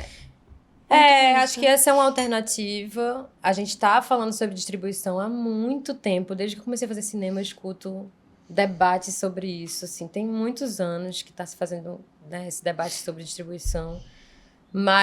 E sobre regulamentação de espaço. Que antes era só nos cinemas em relação ao espaço físico do cinema, né? Quais são as sessões que o cinema brasileiro tá podendo exibir? Vai ser sábado à noite? Ou só pode ser segunda, 2 da tarde, quando tá todo mundo trabalhando, né? Por que só dá esse espaço pro cinema brasileiro? E tá dando espaço da sexta à noite, do sábado à noite para outros, né? Pro cinema americano só. E agora o debate é com os streams, né? Sobre tanto de financiamento quanto de espaço no acervo, né? No catálogo. Sim. Que precisa ter, tem que estar regulamentado, tem que ter uma porcentagem mínima para o cinema nacional, senão ninguém vê. E não vê porque não se interessa. Não vê porque não está disponibilizado. Porque não tá. Exato. Por exemplo, você tem muitos trabalhos já feitos. A gente não falou o nome de todos, mas tem o Paloma, né? Lilith, vários outros trabalhos. Imagino que tu esteja também fazendo ainda. Mas são poucos que foram uma bolha para serem vistos sozinhos. E aí, se tiver realmente essa força para que a gente consiga descobrir, né?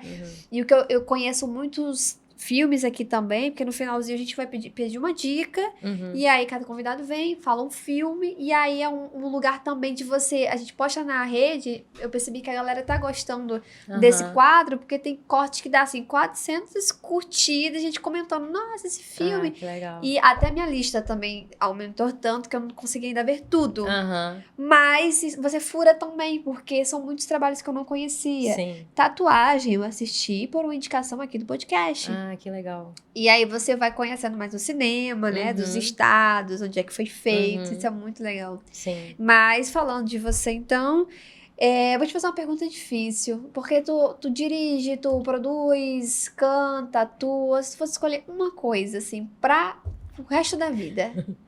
Eu ia ser astronauta, tô brincando. Pra não ter que escolher entre todas as funções que ela faz. Faz sentido. Eu acho que a gente tenta... Abraço o mundo. Mas eu acho que, brincadeiras à parte, mas eu acho que... Eu não sei, a gente tenta às vezes segmentar... Eu tenho pensado muito sobre isso, né? Eu tô com 38 anos, vou fazer 40 daqui a 2 anos.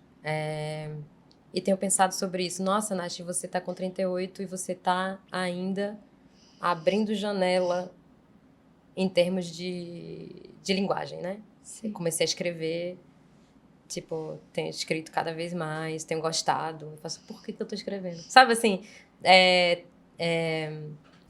parece que o título atriz, ponto, não me completa. Sim. Por alguns motivos. Acho que eu acho que atuação é um trabalho de autoria, porque é um trabalho de interpretação. E todo trabalho de interpretação requer tudo que a gente tem para trás, né? E tudo que a gente é hoje. E tudo que a gente planeja para depois, né? Então, tem que levar em consideração quem você é, a sua interpretação de mundo. Não tem como dissociar de você. Então, também um trabalho de autoria, nesse sentido. Mas acho que o mundo não vê assim, né? Em geral. O mercado não vê dessa maneira. Então, eu sinto que, às vezes, as pessoas tendem a colocar a gente num pedacinho do que a gente pode dar. Sim. E aí eu fico pensando, bom, mas eu não fico satisfeita só com isso. Então, o que eu tenho que fazer para poder dar conta da satisfação, né, pessoal do meu corpo sobre a elaboração sobre tal assunto, sobre qualquer outra coisa, né? Pensamento de linguagem. Sim. Né? Por isso que outras janelas foram se abrindo. A escrita, a direção. Eu tenho gostado tanto de dirigir ator. Eu tenho gostado muito de fazer preparação de elenco. Eu tenho adorado dar aula de teatro. Dar aula de teatro pra mim, com pessoas que às vezes nunca nem fizeram teatro. Nossa, me renova, assim, no lugar. E me dá tutano, molho, enfim, coisas pra minha própria percepção das coisas, assim. Me renova mesmo, assim, de alguma maneira. Não tem como. escolher uma coisa só, entendeu? Que lindo, mas tem que escolher um. Não tem como. Vou deixar passar. Deixa passar. Ela é assim, ela é uma feijoada. Vou deixar com passar. todos os ingredientes. E o que é pra você? A gente tá indo mais pro nosso final. Ser, né, uma atriz, mas eu vou puxar aqui pro nosso lado, nordestina, em cena, que circula, que tá em São Paulo. Atualmente tu mora em São Paulo ou tá? Tô morando no Rio. Tá, mas tu Tô tava em aqui. São Paulo antes, né? Morei 12 anos em São Paulo. Tá. E que tá circulando, então, Nordeste, Sudeste. Como que é pra você ser essa atriz nordestina em cena? Eu acho que uma das coisas que eu tento levantar, né, com essa existência, né, de onde eu vim, onde estou, é a possibilidade de poder ser qualquer coisa. Eu tenho muita dificuldade de falar de identidade como uma coisa, identidade nordestina como uma coisa única, unificada, como se todos os estados tivessem a mesma temperatura, o mesmo sotaque, os mesmos gostos. Porque dentro de uma cidade já tem muitas diferenças, muitas nuances, né? De tudo, de tudo. Sei lá, o que faz, né? O que é difundido como super recifense no mundo, né? No Brasil, para mim, às vezes não é uma coisa que eu vivi. Porque eu sou de Jaboatão dos Guararapes e da periferia de Jaboatão dos Guararapes. Então, aquilo que é tido como muito nordestino, às vezes não é exatamente como eu me identifico, no sentido de sou isso e pronto, né? Acabada, finalizada e tal. Então, eu tenho gostado de pensar que o que me constitui o meu território, né? Que é esse, que é múltiplo, que somos muitas pessoas diferentes umas das outras, né? Eu venho de uma periferia que talvez, se a gente pensar em termos de identidade, em relação ao cinema, por exemplo, eu vejo filmes de plástico, que é de Minas Gerais, de Contagem, e eu me identifico muito com os filmes dos meninos, em termos... Talvez seja porque somos periféricos. Aí você vê uma pessoa da periferia de Minas Gerais, uma pessoa da periferia de Pernambuco, às vezes se identificam mais do que uma pessoa... Capital e periferia. Exatamente. Eu gosto de pensar esse embaralhamento para a gente poder falar sobre subjetividade e sobre multiplicidade de subjetividades de um território. Então, eu sou uma atriz nordestina, né, de Recife, de Jaboatão, que é uma cidade da região metropolitana de Recife, crescida numa periferia, e isso faz de mim uma única pessoa, né? Tipo, que não representa todo mundo e que muda a partir do momento que ela circula, porque a gente circula, a gente é obrigado a circular, né? A gente não está no nosso lugar e cresceu e ficou. A gente foi obrigado a circular porque a oportunidade está no mundo e não está lá, né? Tem essa coisa que já foi muito conflituosa para mim, no sentido de eu sou uma pessoa de lugar nenhum, né? Às vezes parece, porque quando eu tô em São Paulo, eu sei que claramente eu sou nordestina, porque tá tudo sendo dito na minha cara o tempo inteiro que você é nordestina, que você tem sotaque, que você não sei o quê, que você gosta disso. Ai, você se veste como nordestina.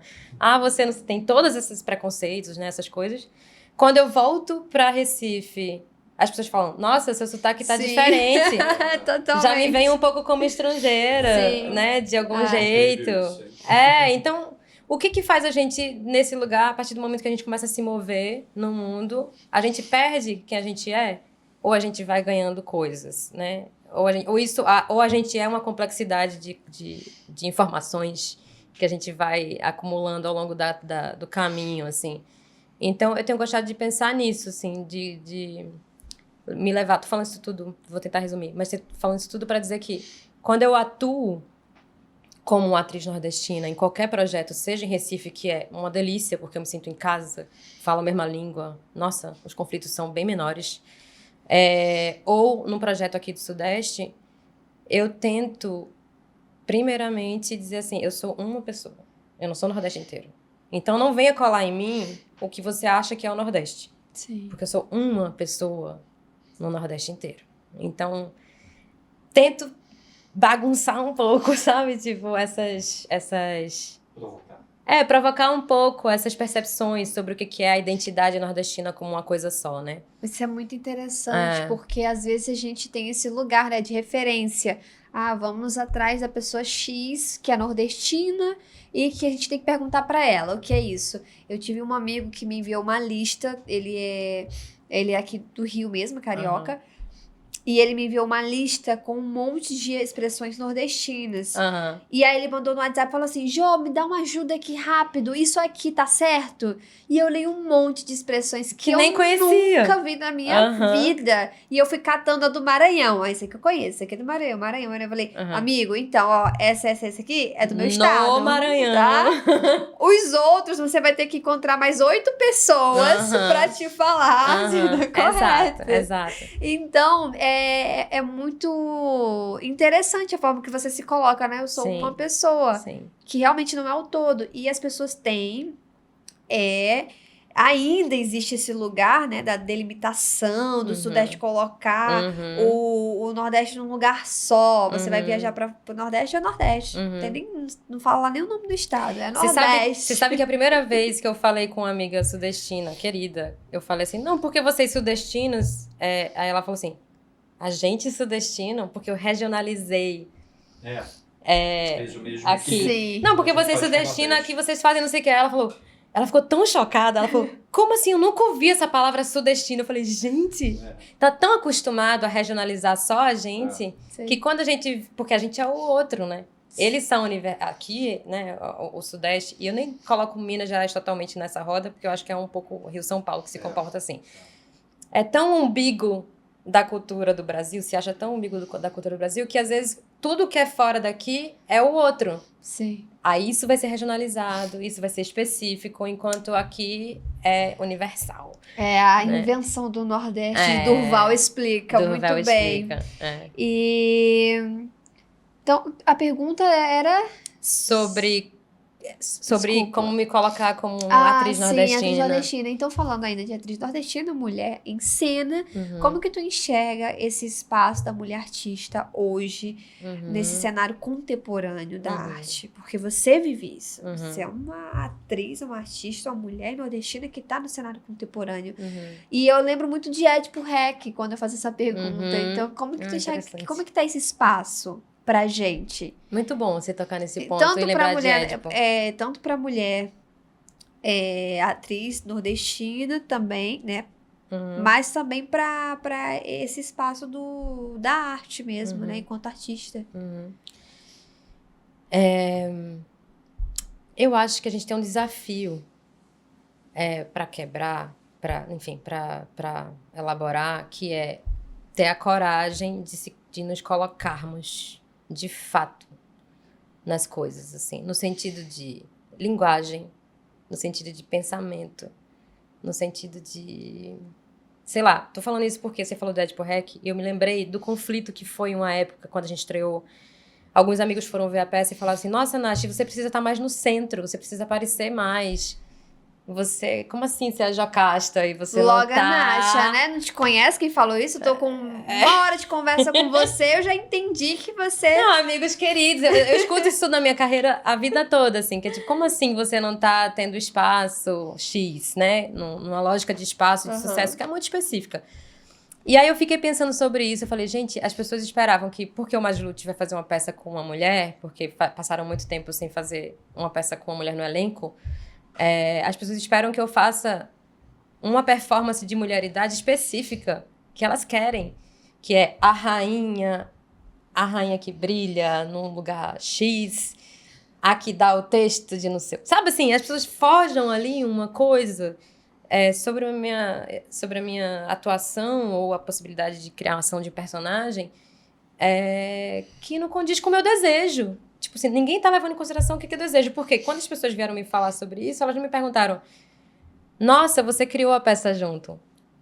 Elas não consideraram que eu criei, o espaço que eu construí com o Jocasta, fui eu que criei. Tem a ver com o meu próprio desejo, né? Então eu fiz uma rainha que é uma rainha estranha aos olhos do que se é uma rainha, né? Eu fiz uma rainha que vai falar as coisas, mas ao mesmo tempo... ela não se comporta como vem um beijo em minha mão, né? Tipo, tá ali no lugar meio maluco, como o Magilute faz as coisas que eu amo. Se for para pensar numa lógica de diva, né, que talvez fosse o lugar que as pessoas quisessem que eu ocupasse naquele momento, tá lá Erivaldo e Pedro Wagner, né, fazendo Tiresias e o coro, sabe, assim. Porque eles têm esse lugar, tipo assim, Pedro Wagner eu amo, ele fala assim, eu nasci na época errada, eu devia ser uma atriz dos anos 40 do teatro brasileiro, fazendo só divas, só as grandes atrizes. Eu falo, totalmente. Então, eu acho que a gente tem um desafio que é se colocar como... né? As mulheridades também são diferentes, né? A gente é diferente, as nossas subjetividades são diferentes. Os homens têm espaço para fazer isso, eles se colocam de maneira diferente. Você vai ver um filme de Kleber é de um jeito, um filme de Hilton é outro jeito.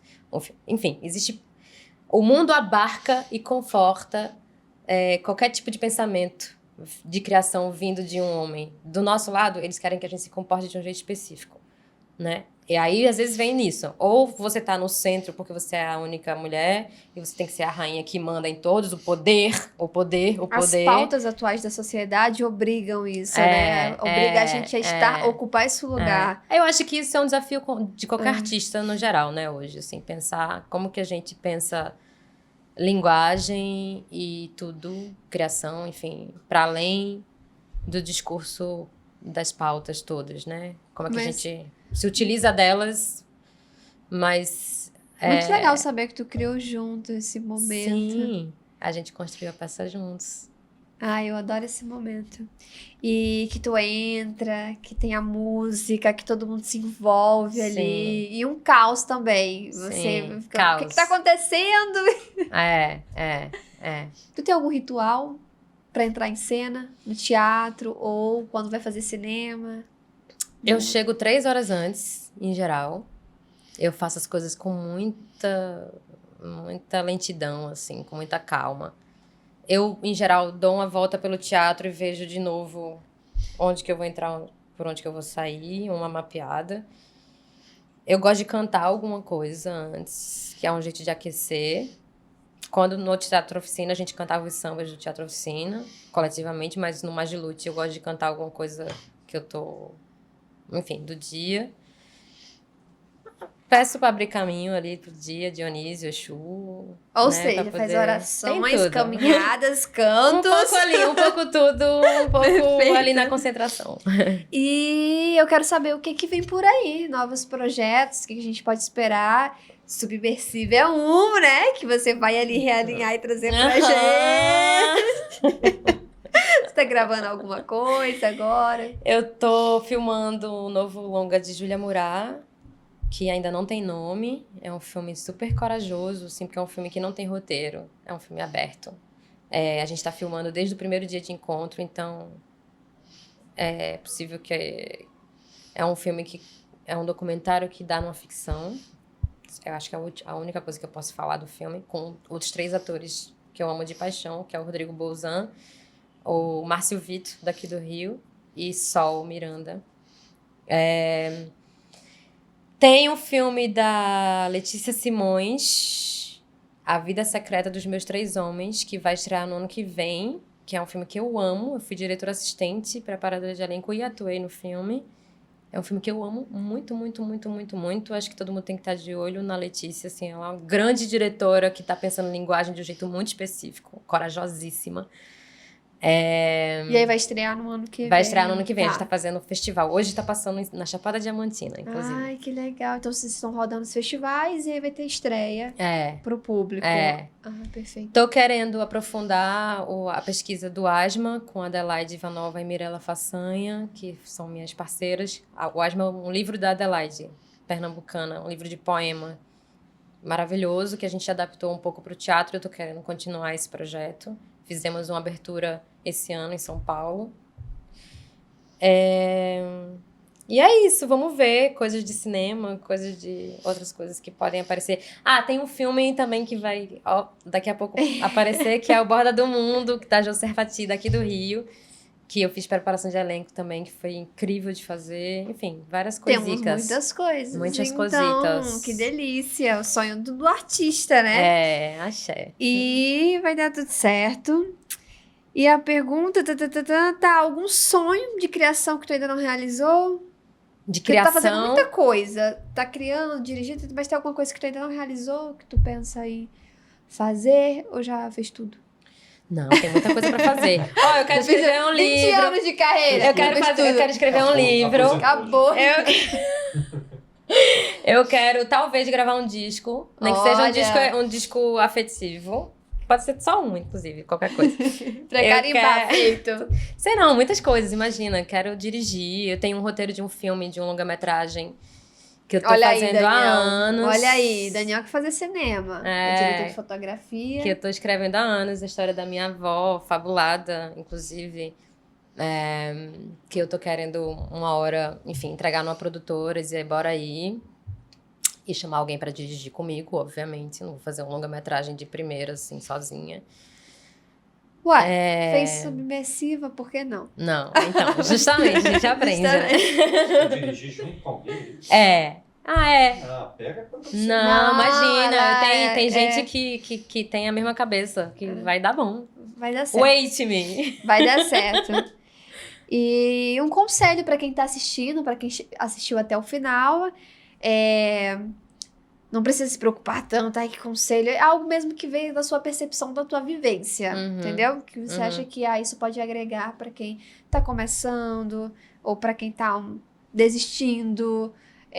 Essa galera toda, né, assiste o podcast. Então, dá um conselho aí que sirva. Eu vou nas coisas afetivas, que é uma coisa que eu sempre falo pra qualquer pessoa que, quando tô dando aula, sei lá, que é buscar fonte de prazer no trabalho. Ajuda muito no sentido de te soltar e te dar coragem pra você fazer o que vem de dentro. E eu acho que nesse mundo de agora, não sei como eram os outros mundos, mas só posso falar de agora, a gente tem que buscar a coragem pra gente poder se assumir, para que as coisas não fiquem pasteurizadas num único campo. Né? Então, acho que para qualquer artista, qualquer pessoa que está começando a fazer arte de qualquer linguagem, eu acho que é buscar um pouco esse fogo no estômago, sabe? Tipo, isso que te move. O que te move, assim? Vai nisso. Vai nisso.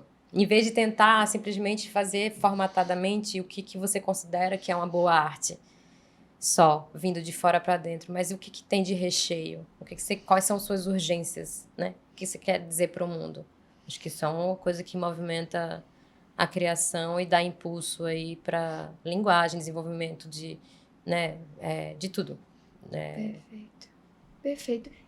Vou pedir um favor, Marco, traz um papel higiênico para mim, por favor. Que agora o nariz começou só para que a gente vai... Vou fazer uma pergunta. Passou o efeito. É bom que eu corto esse pedacinho. Vamos agora para um quadro. Lá vem ela. Surpresa! Qualquer coisa você pede ajuda aí pra sua mãe. Vai. Entendeu? Uma ajuda. Obrigada, meu bem. Só pra tirar essa umidade. É porque o ar tá bem de frente pra mim, né? Mas, vamos lá. Quero pedir pra você, Nashlaila, que é uma pessoa do cinema, que tá dentro do cinema, uma indicação de um filme pra gente assistir. Agora, assistir hoje de noite. Todo esse quadro, ele sempre vai sexta-feira à noite. Então, sim, pra quem tá assistindo agora, assistir hoje, tá? Na sua casinha, que não vai ter que não tiver um date, uma festa pra ir, fica em casa e assiste o filme, indicação da Nash. Agora, mas tem uma questão aí. Ele precisa estar ambientado ou ter alguma relação com o Nordeste. Ótimo. Só isso. Tá, e se ótimo. já tivesse sido indicado aqui, eu vou ter que pedir um próximo. Tá. Vai ficar mais difícil, né? Vamos ver. Eu vou indicar o Casa. Olha, foi de primeira. Yes. O Casa, de Letícia Simões, que é essa diretora que a gente vai estrear um filme no ano que vem, que é lindo. É um filme que ela fabula sobre a relação dela com a mãe e a avó dela, a linhagem materna. E deve ter nas plataformas, acho que tava, não sei se na... Enfim, Amaro, consegue olhar pra gente? tá com certeza nas plataformas ou o Dan streaming. faz a pesquisa, desculpa. E é um filme, é isso, que tem uma linguagem... A Letícia, eu digo que ela é corajosa porque nesse filme, como ela pega arquivos pessoais pra fazer um filme, e ela coloca a mãe dela e a avó dela como protagonistas, ela fala assim, elas têm que ter um antagonista. Ok, vai ser eu. E aí ela se coloca na edição do filme como uma pessoa antagonista da mãe e da avó, embora não seja um filme, não seja isso na realidade, né? Então é um filme que brinca com a linguagem do documentário, da fabulação da realidade, mas que não é exatamente...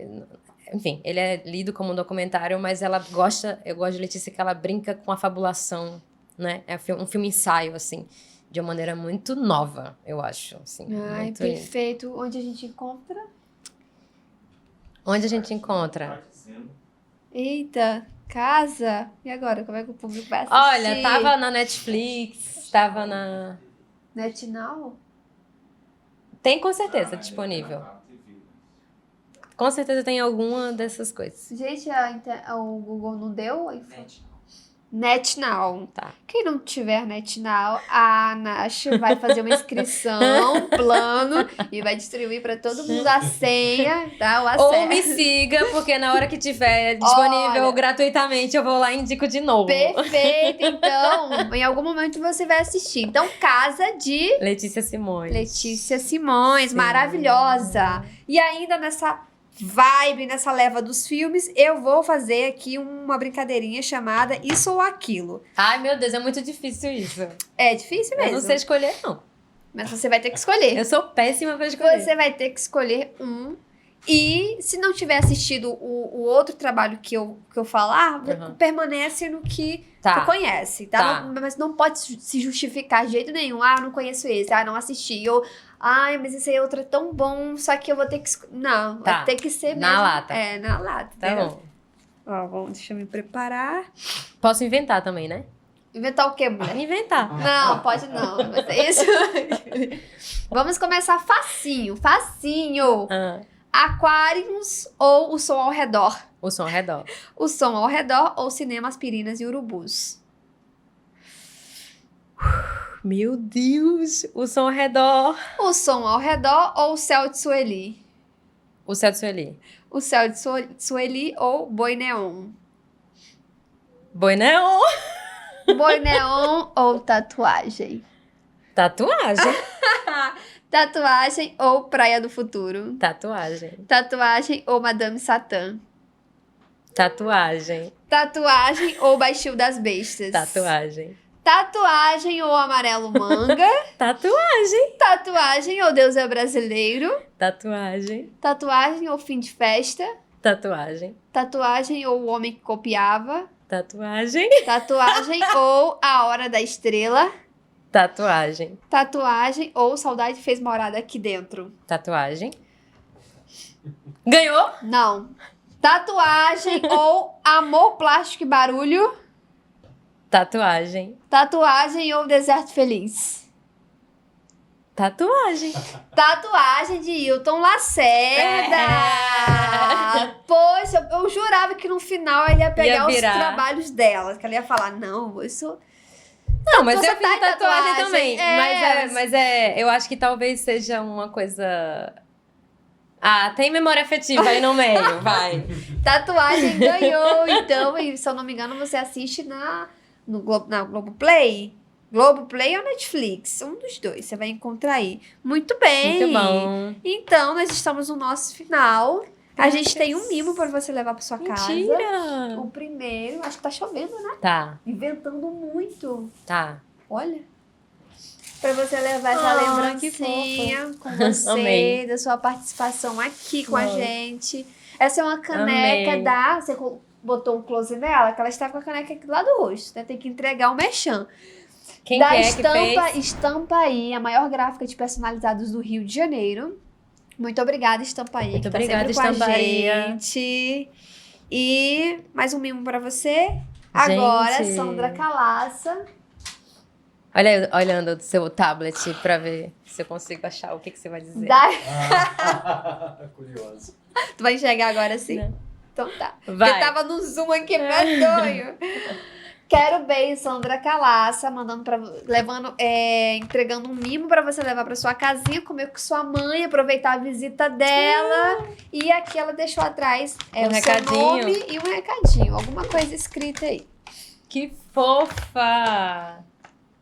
Gente, bolo Ai, de fubá fazer com doce fotinho. de leite e xerém de castanha de caju. Bafo. Olha, O que é? Torra de ervas finas com azeite. Gente, é chique. Amei. é isso. Muito obrigada, Amei. Sandra, da Quero Bem, que cuida da nossa equipe, do catering. Amei. E tu sabia que isso aqui é... Acarajé de verdade? Mas assim, não Vegano. é porque você não come frutos do mar. Não é você que falou? É então ela verdade. mandou personalizado. Como você não comeu agora, se vocês quiserem levar, Ai, que fofa. tá? Fique Não à aguento. vontade, que ela fez pra Amei. você. Amei. E, dito isso, tu que tá aqui até o final, curte, comenta, compartilha. Fala aqui pra gente, quem chegou até o final, tá? Vai escrever aqui, uma palavra aí. Um trabalho teu, alguma coisa, uma expressão. Radicalidade. Radicalidade, muito fácil, né? Coloca aí nos comentários e curte. Segue o nosso canal do YouTube, que é muito importante. E as redes sociais também. Estamos aí quase batendo 10 mil. Acho que agora nesse mês a gente bate. E é isso, né?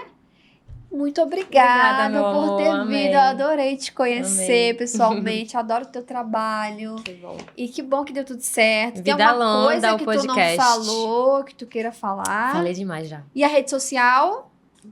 @Nashilaila. @Nashilaila. A gente esquece de perguntar isso, né? É isso. Então a gente vai Obrigada. ficar agora aqui tomando o nosso drink. E vai ficar preto e branco. E fechamos. Temos. Espero que tenha Vai ficar preto e gostado. Eu A gente adorei. coloca preto e branco aqui. Olha, ela já vai dar uma olhadinha. Que fofa, gente. Eu tô com vontade de comer esse acarajé Come. vegano. Vou comer Vamos comer. porque esse... o Daniel vai fazer uma foto sua oficial pra Tá. rede social. Pode tirar. A gente vai fazer uma foto juntas e aí liberadas.